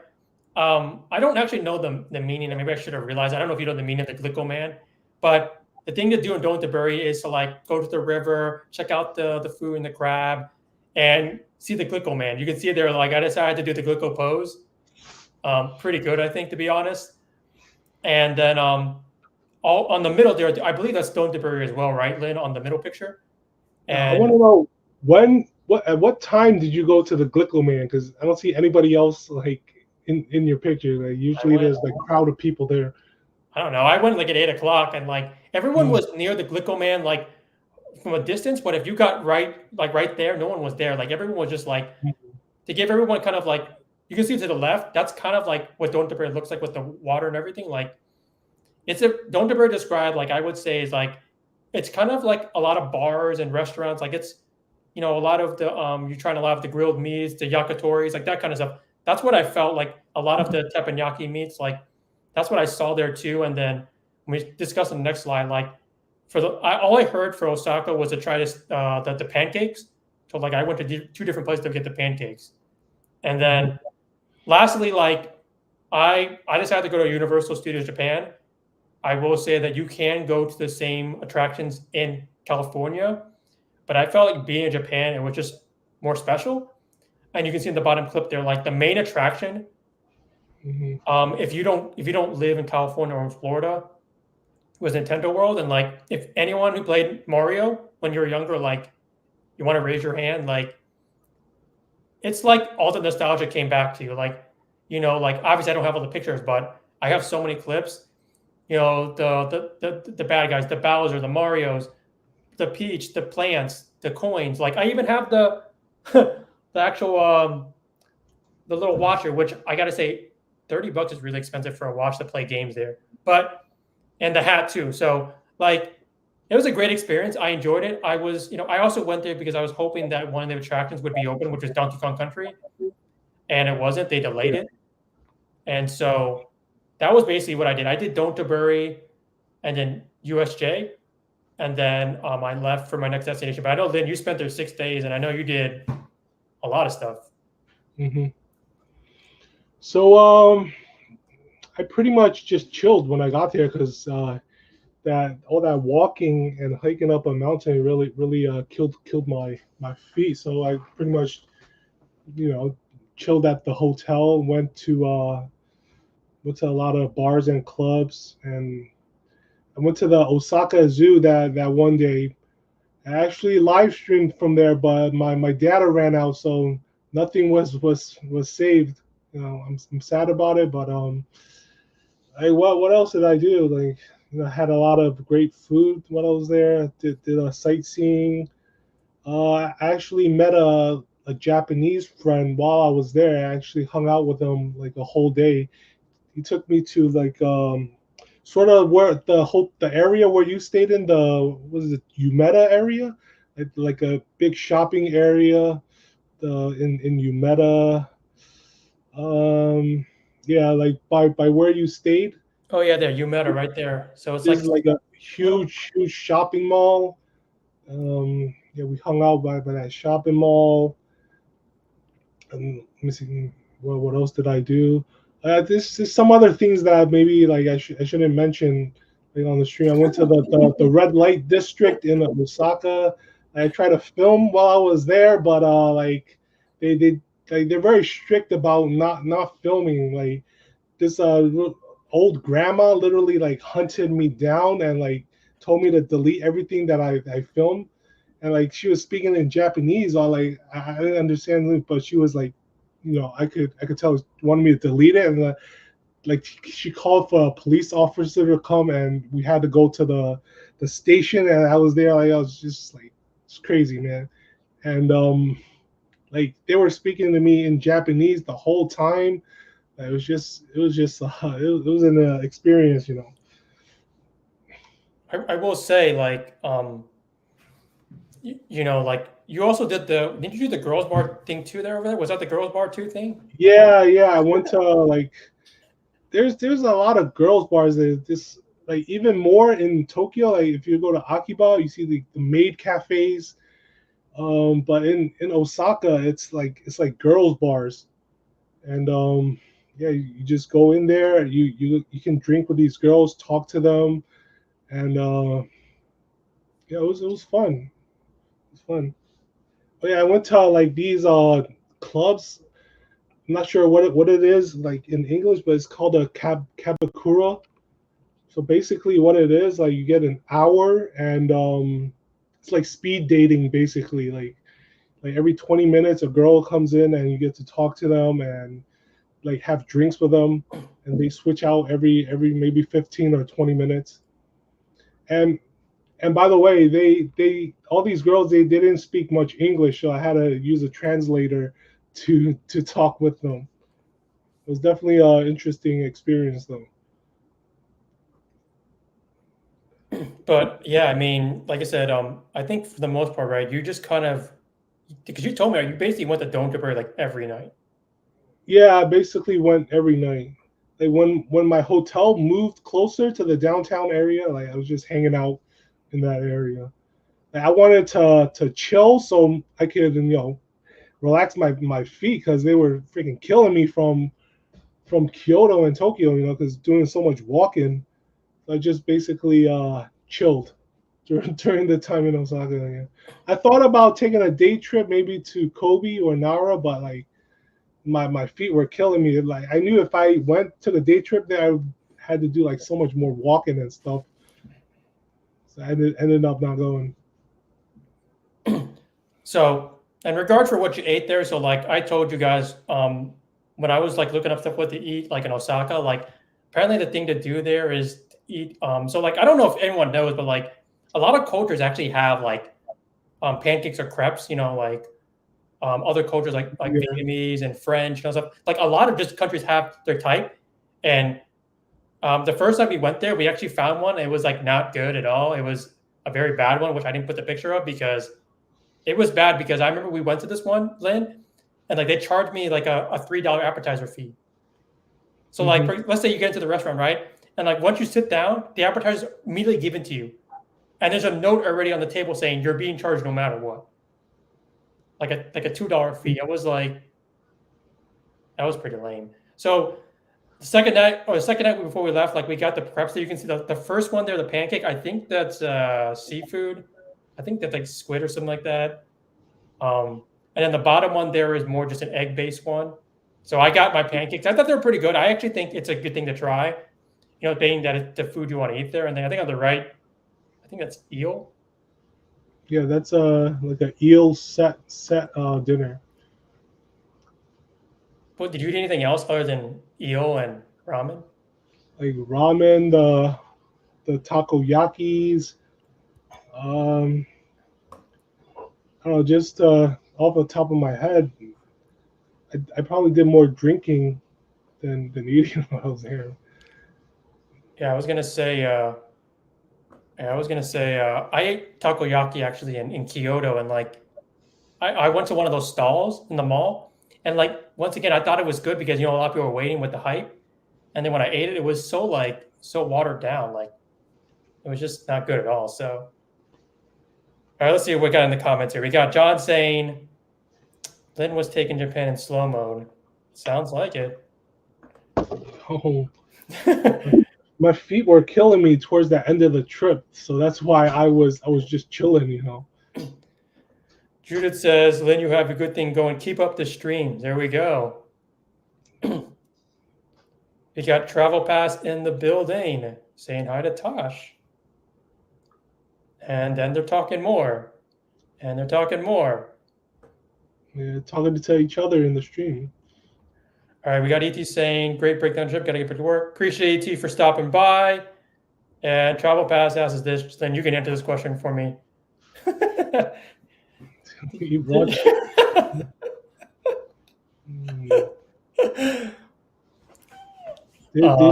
it?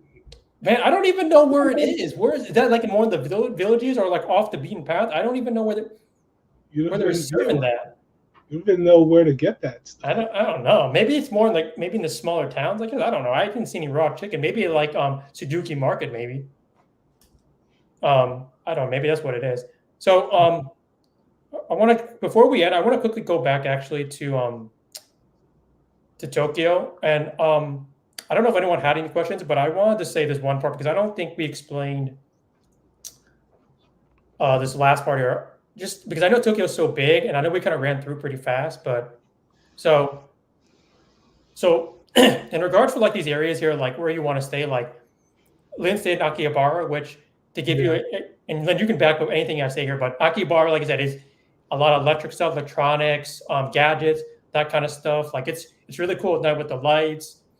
There's just a lot of like culture, anime, stuff like that there too to do.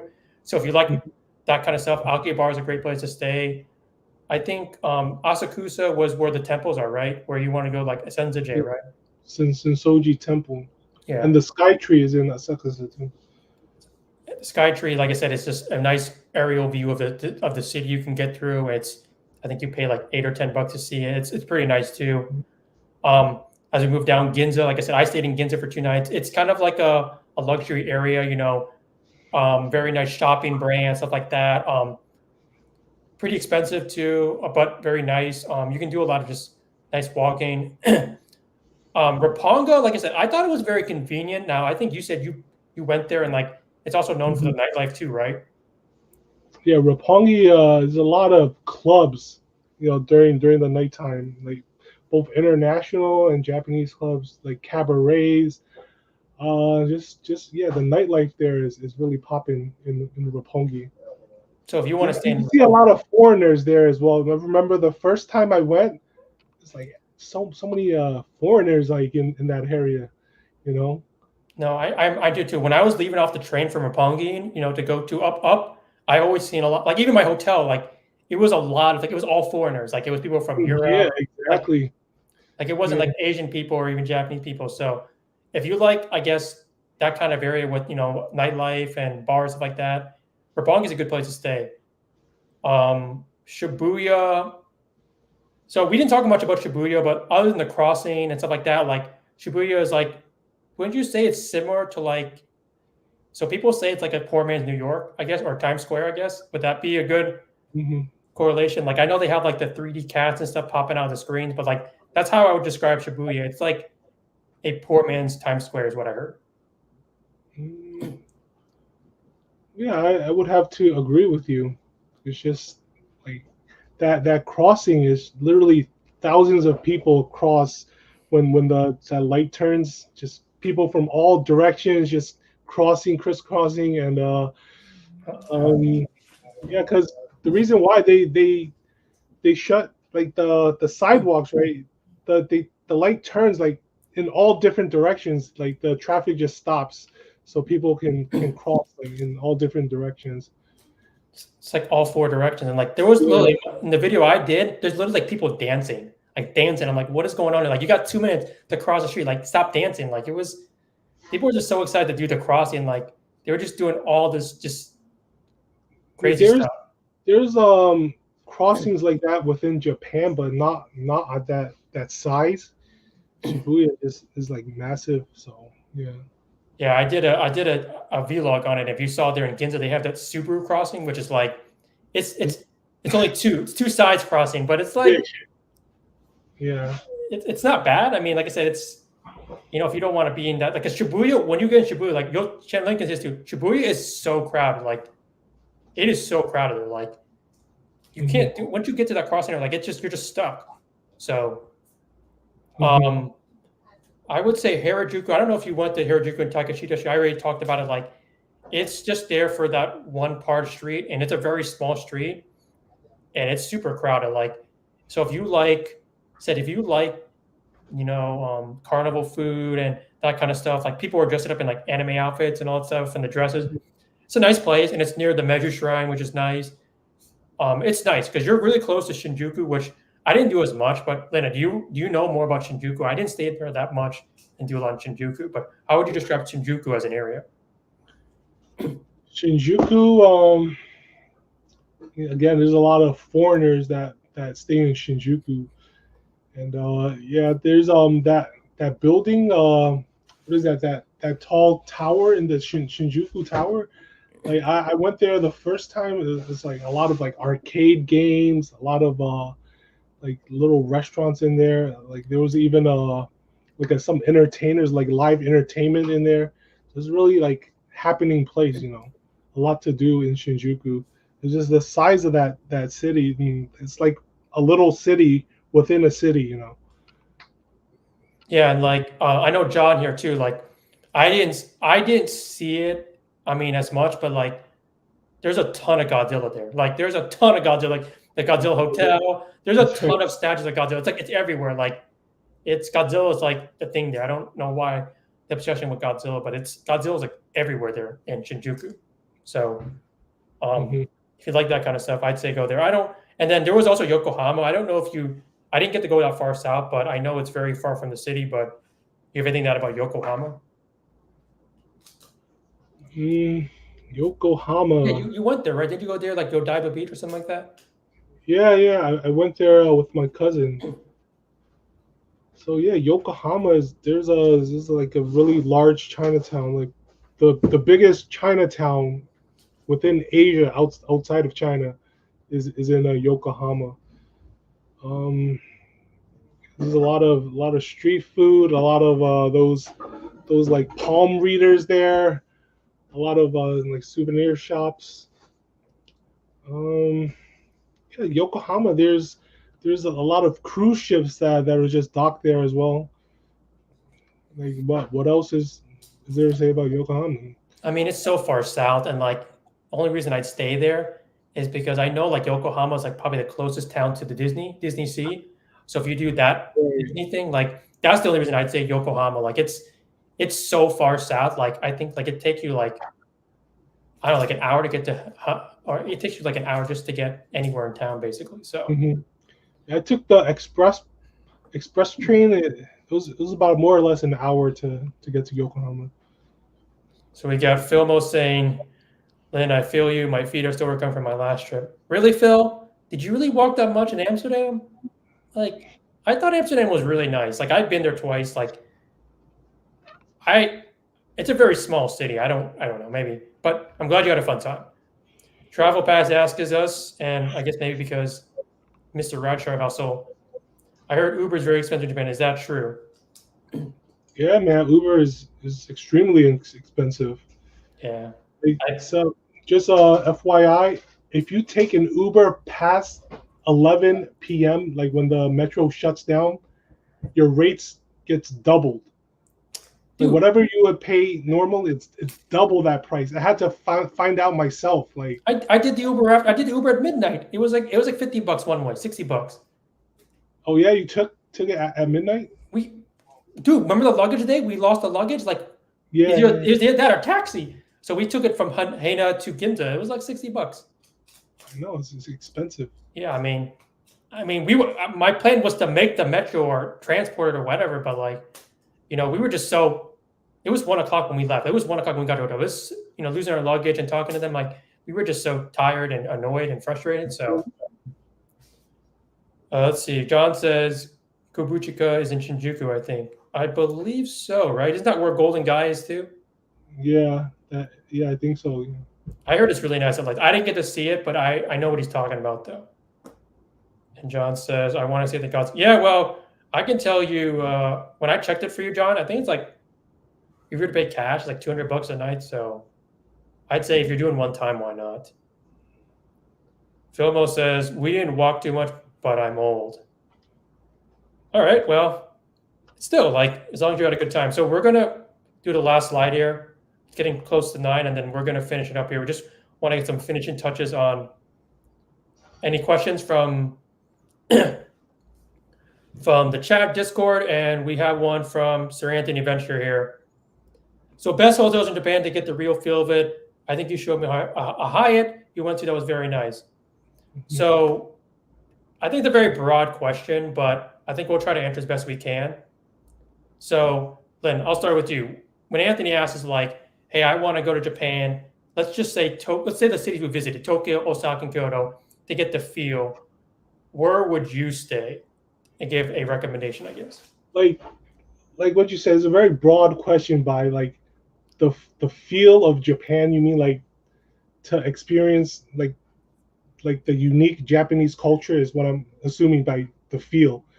So the Park Hyatt of Kyoto where you stayed at is I think that's you can get the real feel of Japan just because of that surrounding area, like all the buildings, the architecture, because it's been preserved for like hundreds of years, because Kyoto, that city wasn't touched by in World War II, so a lot of the buildings and the architecture is still there, from like centuries ago, and to get a feel of Japan, yeah, like a capsule hotel too.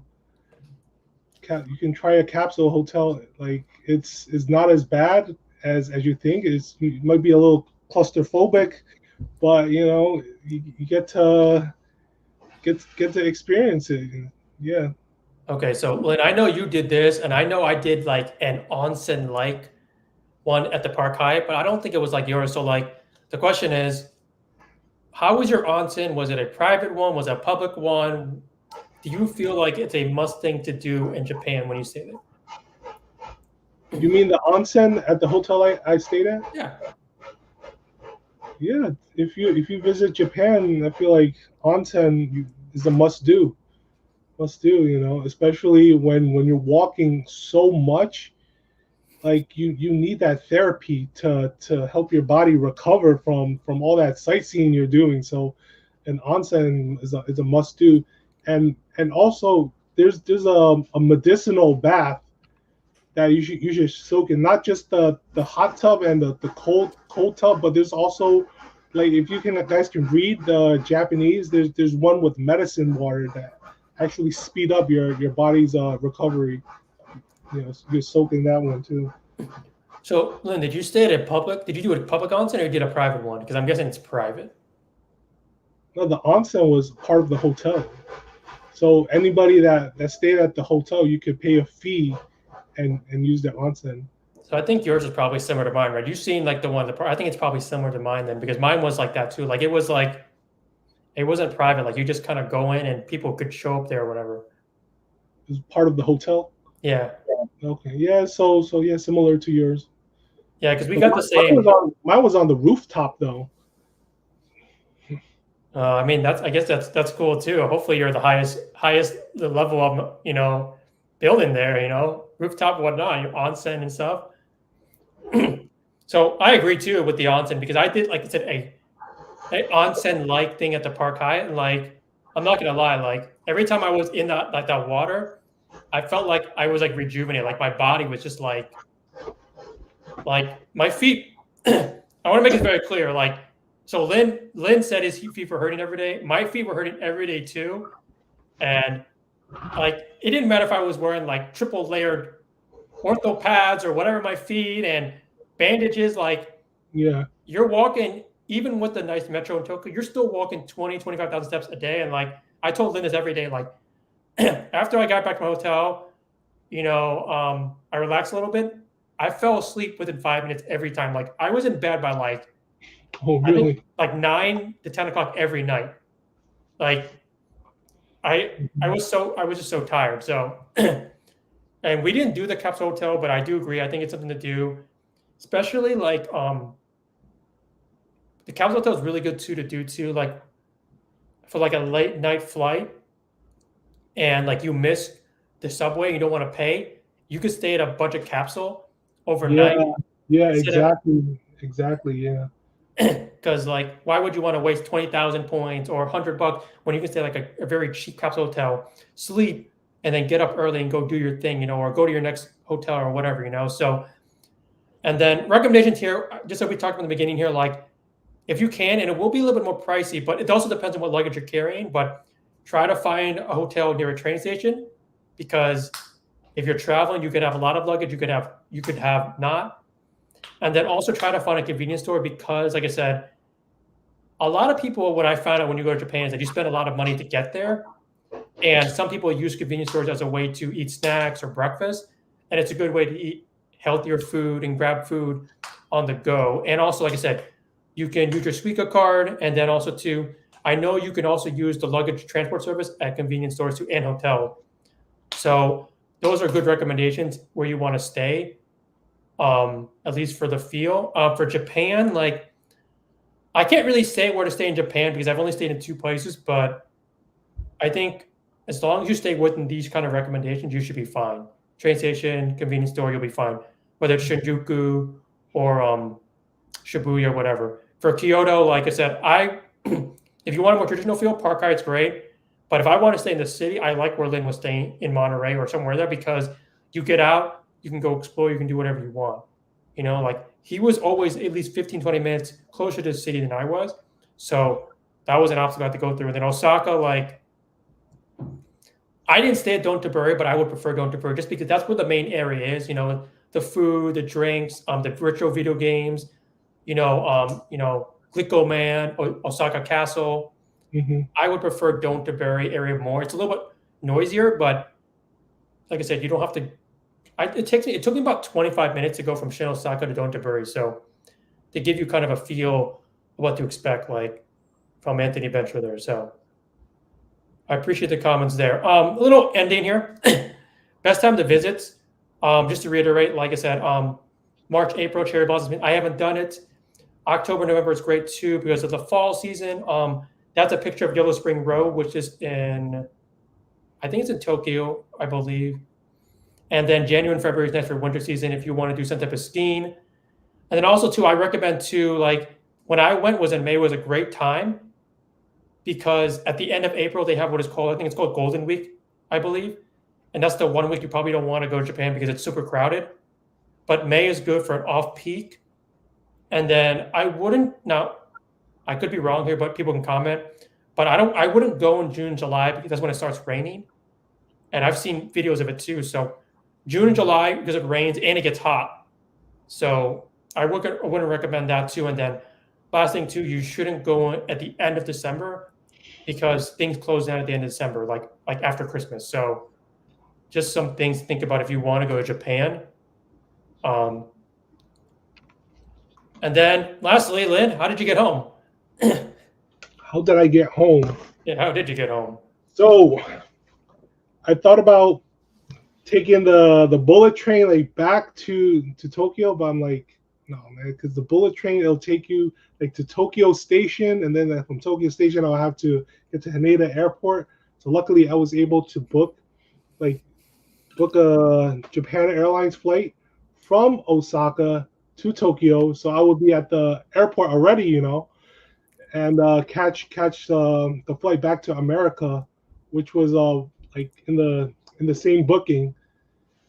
So that was from Tokyo Haneda all the way back to JFK, using 35,000 American Airlines miles and $5.60 in taxes. From Osaka, I flew to Tokyo Haneda, back to JFK.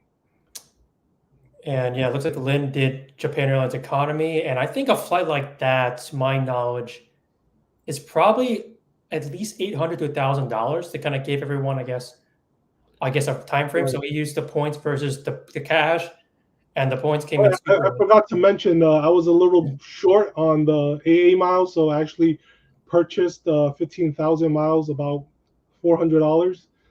So yeah, to top off the 35,000 points needed. Yeah, and you can see there, Lin spent a total of almost about 14 hours in the air. Hour flight from Osaka to Tokyo, and then Tokyo to New York. Great for him because he went straight home from Tokyo. He did it with 35,000 A miles, which I think in the points of miles game is the most coveted miles right now, and that can be discussed or debated. But he did 35,000 A miles. He got home. He left. You left like at the end of May, I believe, right? Like 28, 27? May 28. And so how did I get back home? Well, if you guys heard, I didn't go back home, actually.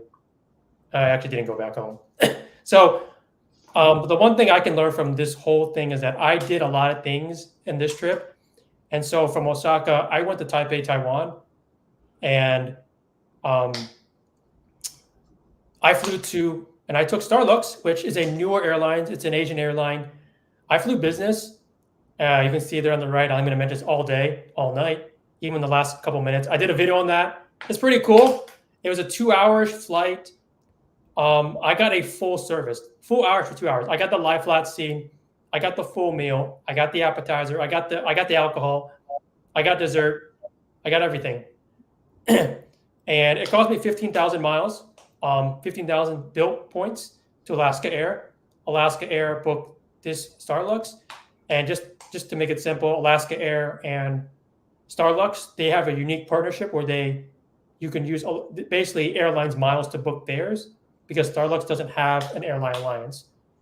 And you can see on the left there, that's the bill card, which, just going to put it out there. If you guys want a credit card to get your points on rent, get the bill card. And so 15,000 points got me a crazy flight, full service flight. And I think the cash price was about $500. So obviously I could have paid less if I did economy, but I felt like for the value of the points and the experience, I did, the business class flight. So that in a nutshell is how, well, I didn't get home. I went to Taipei, Taiwan, and then I went to Paris, and then I went to America, but that's for another day, another time. But that's how we got home. See if we got any other comments, and then we're going to try to end this if there's no one else. So, oh, John's got the biggest question, and I'll start with you, Lin, because I've got a lot. What would you, both of you, done differently knowing what you know now? Dun, dun, dun. What would I do differently knowing what I know now? That's a good question. Are you befuddled? Do you want me to answer? You want me to go first since I got such a good grasp on what I need to do better? Yeah, you can go first while I think of something. All right. So I was gone for a total of 2 weeks. I waited 8 days in Japan, 3 days in Taiwan, and 4 days in Paris. So I love Taiwan. The food was great, but I'm not gonna lie. I did exactly what Lin did in Osaka, what I did in Taiwan. My feet were burning. Even my feet were burning even on the airplane ride there. And so like when I got to Taiwan, it's completely different from Japan, by the way. Like I said, it's south, right? Southeast Asia-ish. So the weather is hotter, it's stickier, and also like even though the Japanese people didn't know English, like the Taiwan people were not that much better. And also like I could not read anything in there. Like there was like no English anywhere in Taiwan. Like so like I spent those 3 days basically just in Taipei one-on-one, just eating all the time.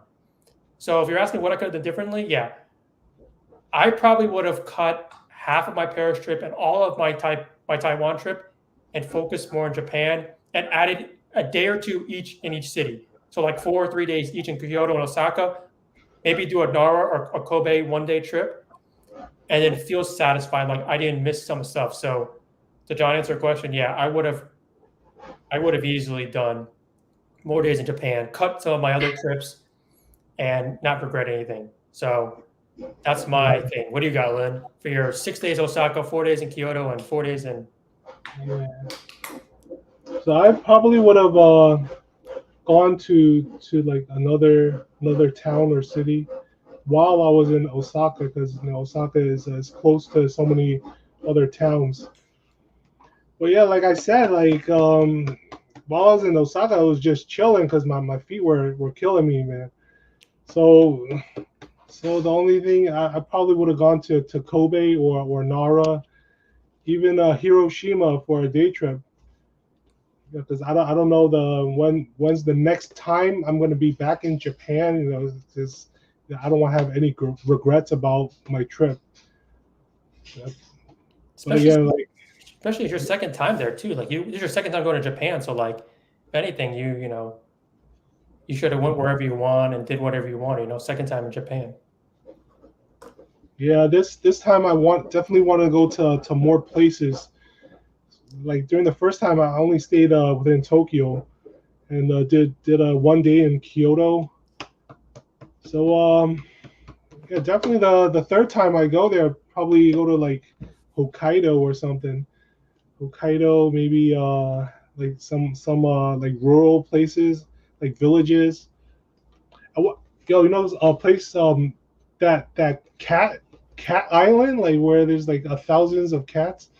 Yeah, it's like northern Japan, and I really want to go there. Yeah, I wasn't sure too. Like I told you, I was thinking of trying like a Bengal cat cafe or a capybara cafe or something like that. Like I didn't have time to even do one of those. Like that's how crunch for time I was. Like I wanted to do like one of those lame cafes. They're not really lame, but just one of those cafes that like were there because Japan is known for like abundance of cats.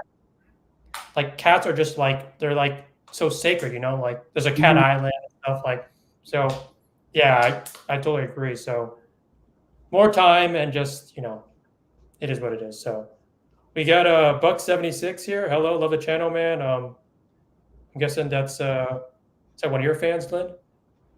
I've never seen him in the chat before. Well, You know? I enjoyed the Bucks because I know he's from Tampa, so I salute to you, Mr. Buccaneer.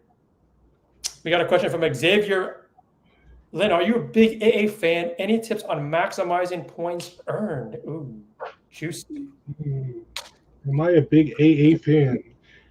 Better And be. obviously, I'm a big AA fan because I've been using AA miles to fly to Japan. Like the first trip I took, I used AA miles as well with the Barclays Aviator Red Card, 60,000 miles.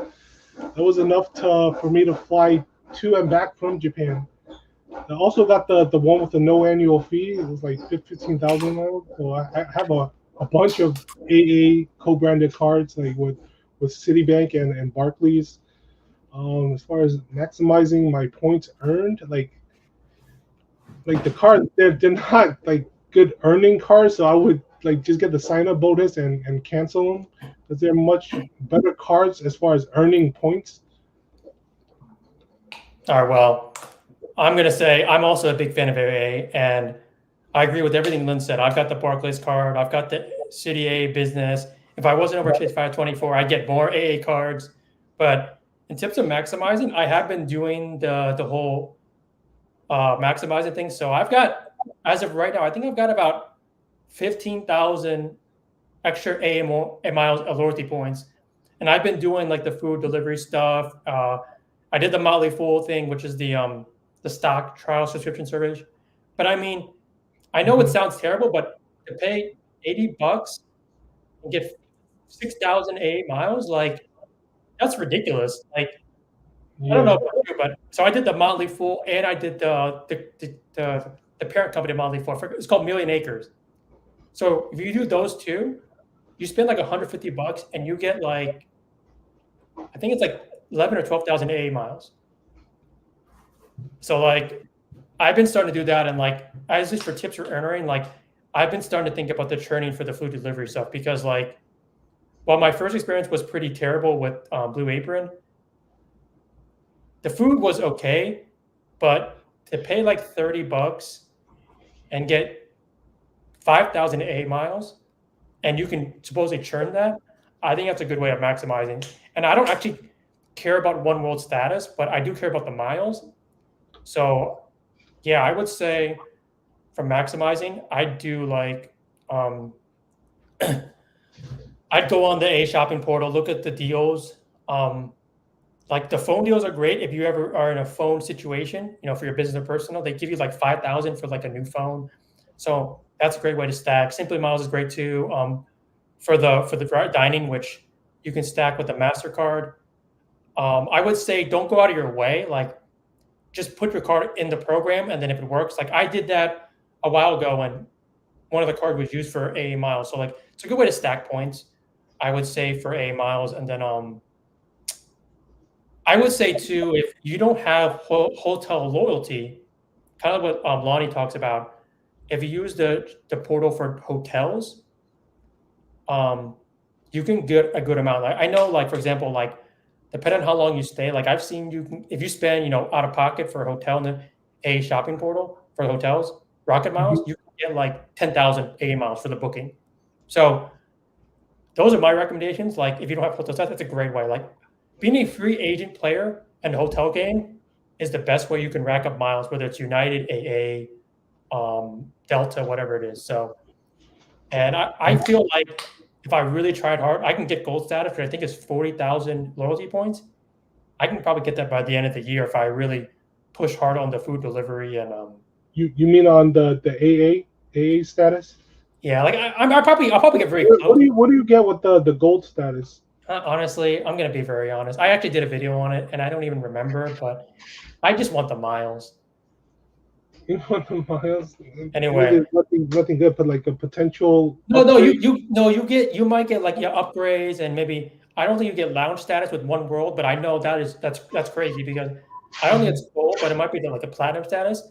And if you get like One World whatever, you can get into like One World lounge partners, like AA or British, I don't know, all those partners here. Xavier says, for the food delivery, do you need to wait the full month to cancel? So the way it worked, I did both of them, but I did two, by the way. I did Blue Apron and HelloFresh. HelloFresh, I'm still waiting. It's been you have a subscription to HelloFresh? So first of all, let me explain. So for Blue Apron is much easier. That's why I would do it again.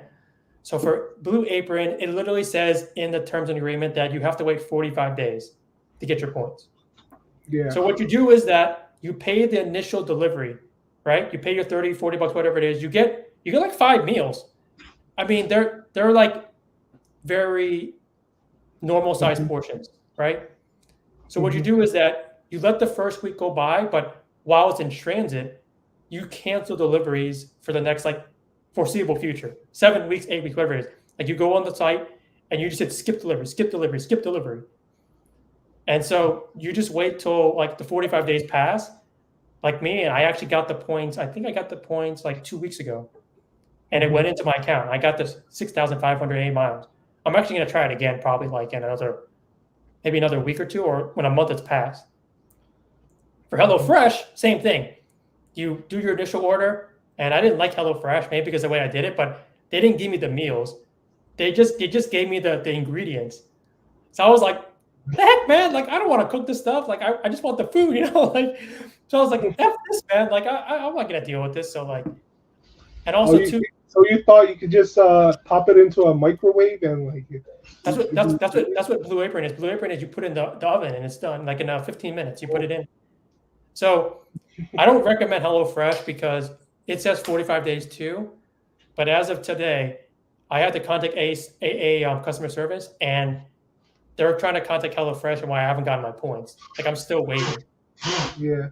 So, yeah. So basically, once you do initial order, set it whatever day you're gonna get the first order, and then even when it's already in transit, just go to your following week and just hit skip, skip, skip, skip, skip. And I will say this too. The funny thing is too, I think it was Blue Apron actually, but I think they knew I was doing the AA thing because there was 2 different times I talked to people that they started scheduling deliveries like without my consent. Like one was going to like Texas, one was going to Missouri, some John Smith, whoever it is. And the only reason I knew it was going there is because I get notifications. When you get notifications if your car is being used, it's being charged. Yeah. So I got it on my watch and I was like, I'm not paying for this. So like I had to contact customer service to cancel those deliveries. I was like, yeah, this is not who I am. I don't even live in Missouri or Galveston, Texas.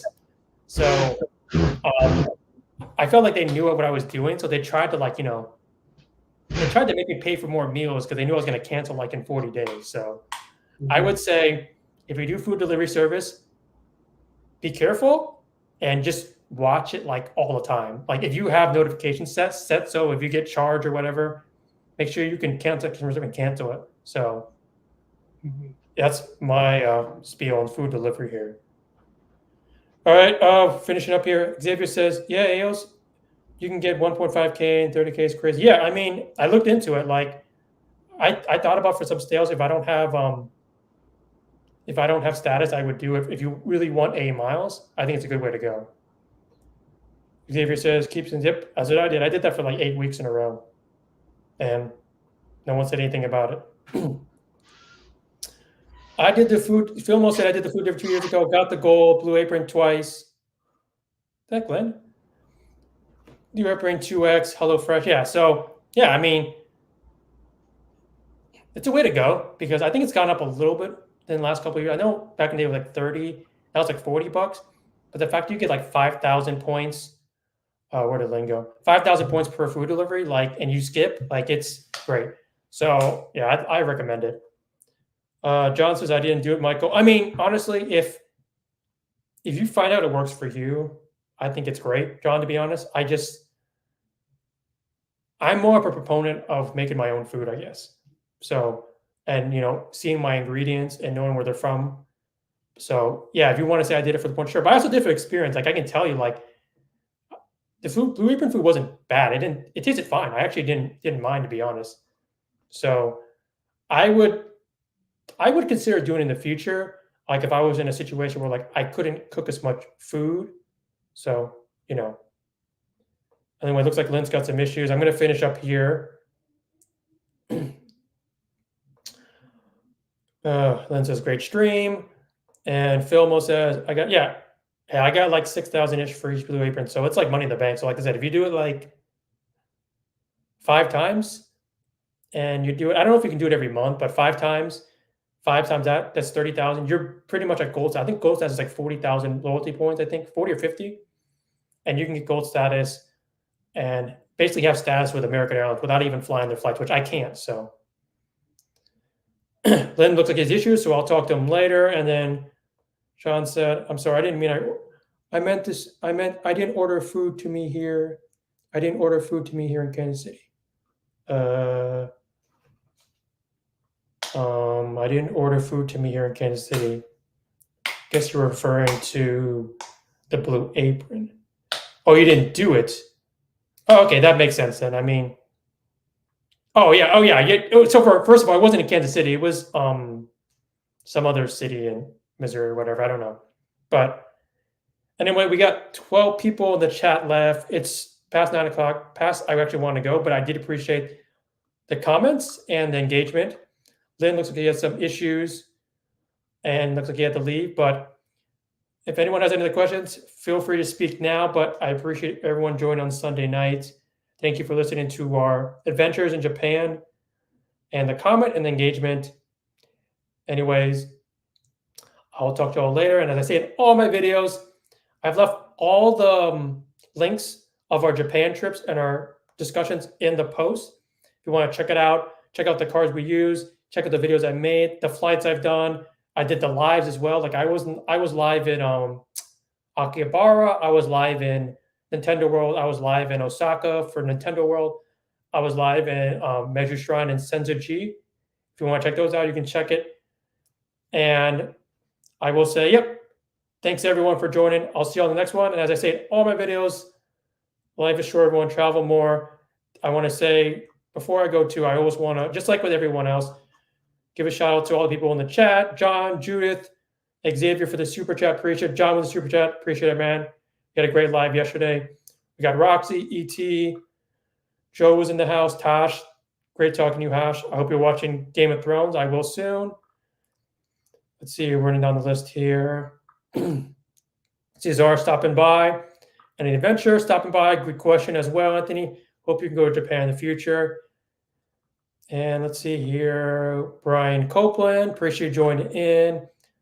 Ray, appreciate always seeing you on Lynn's rides. Filmo for the $2 super chat. Appreciate it. Filmo, I hope you've got a great time in Amsterdam. We need to talk next month with your Delta One and also your KLM. Sipping in the kitchen. We got motocross jumping in as well. Juan for MIA, appreciate it. And Minister Mike, nice seeing you. And then Travel Pass. And I think that's it. And we got Bucks, appreciate you. And that's it. So everyone, I'll talk to you later. And thank you, everyone. Have a good night, everyone. See y'all, man.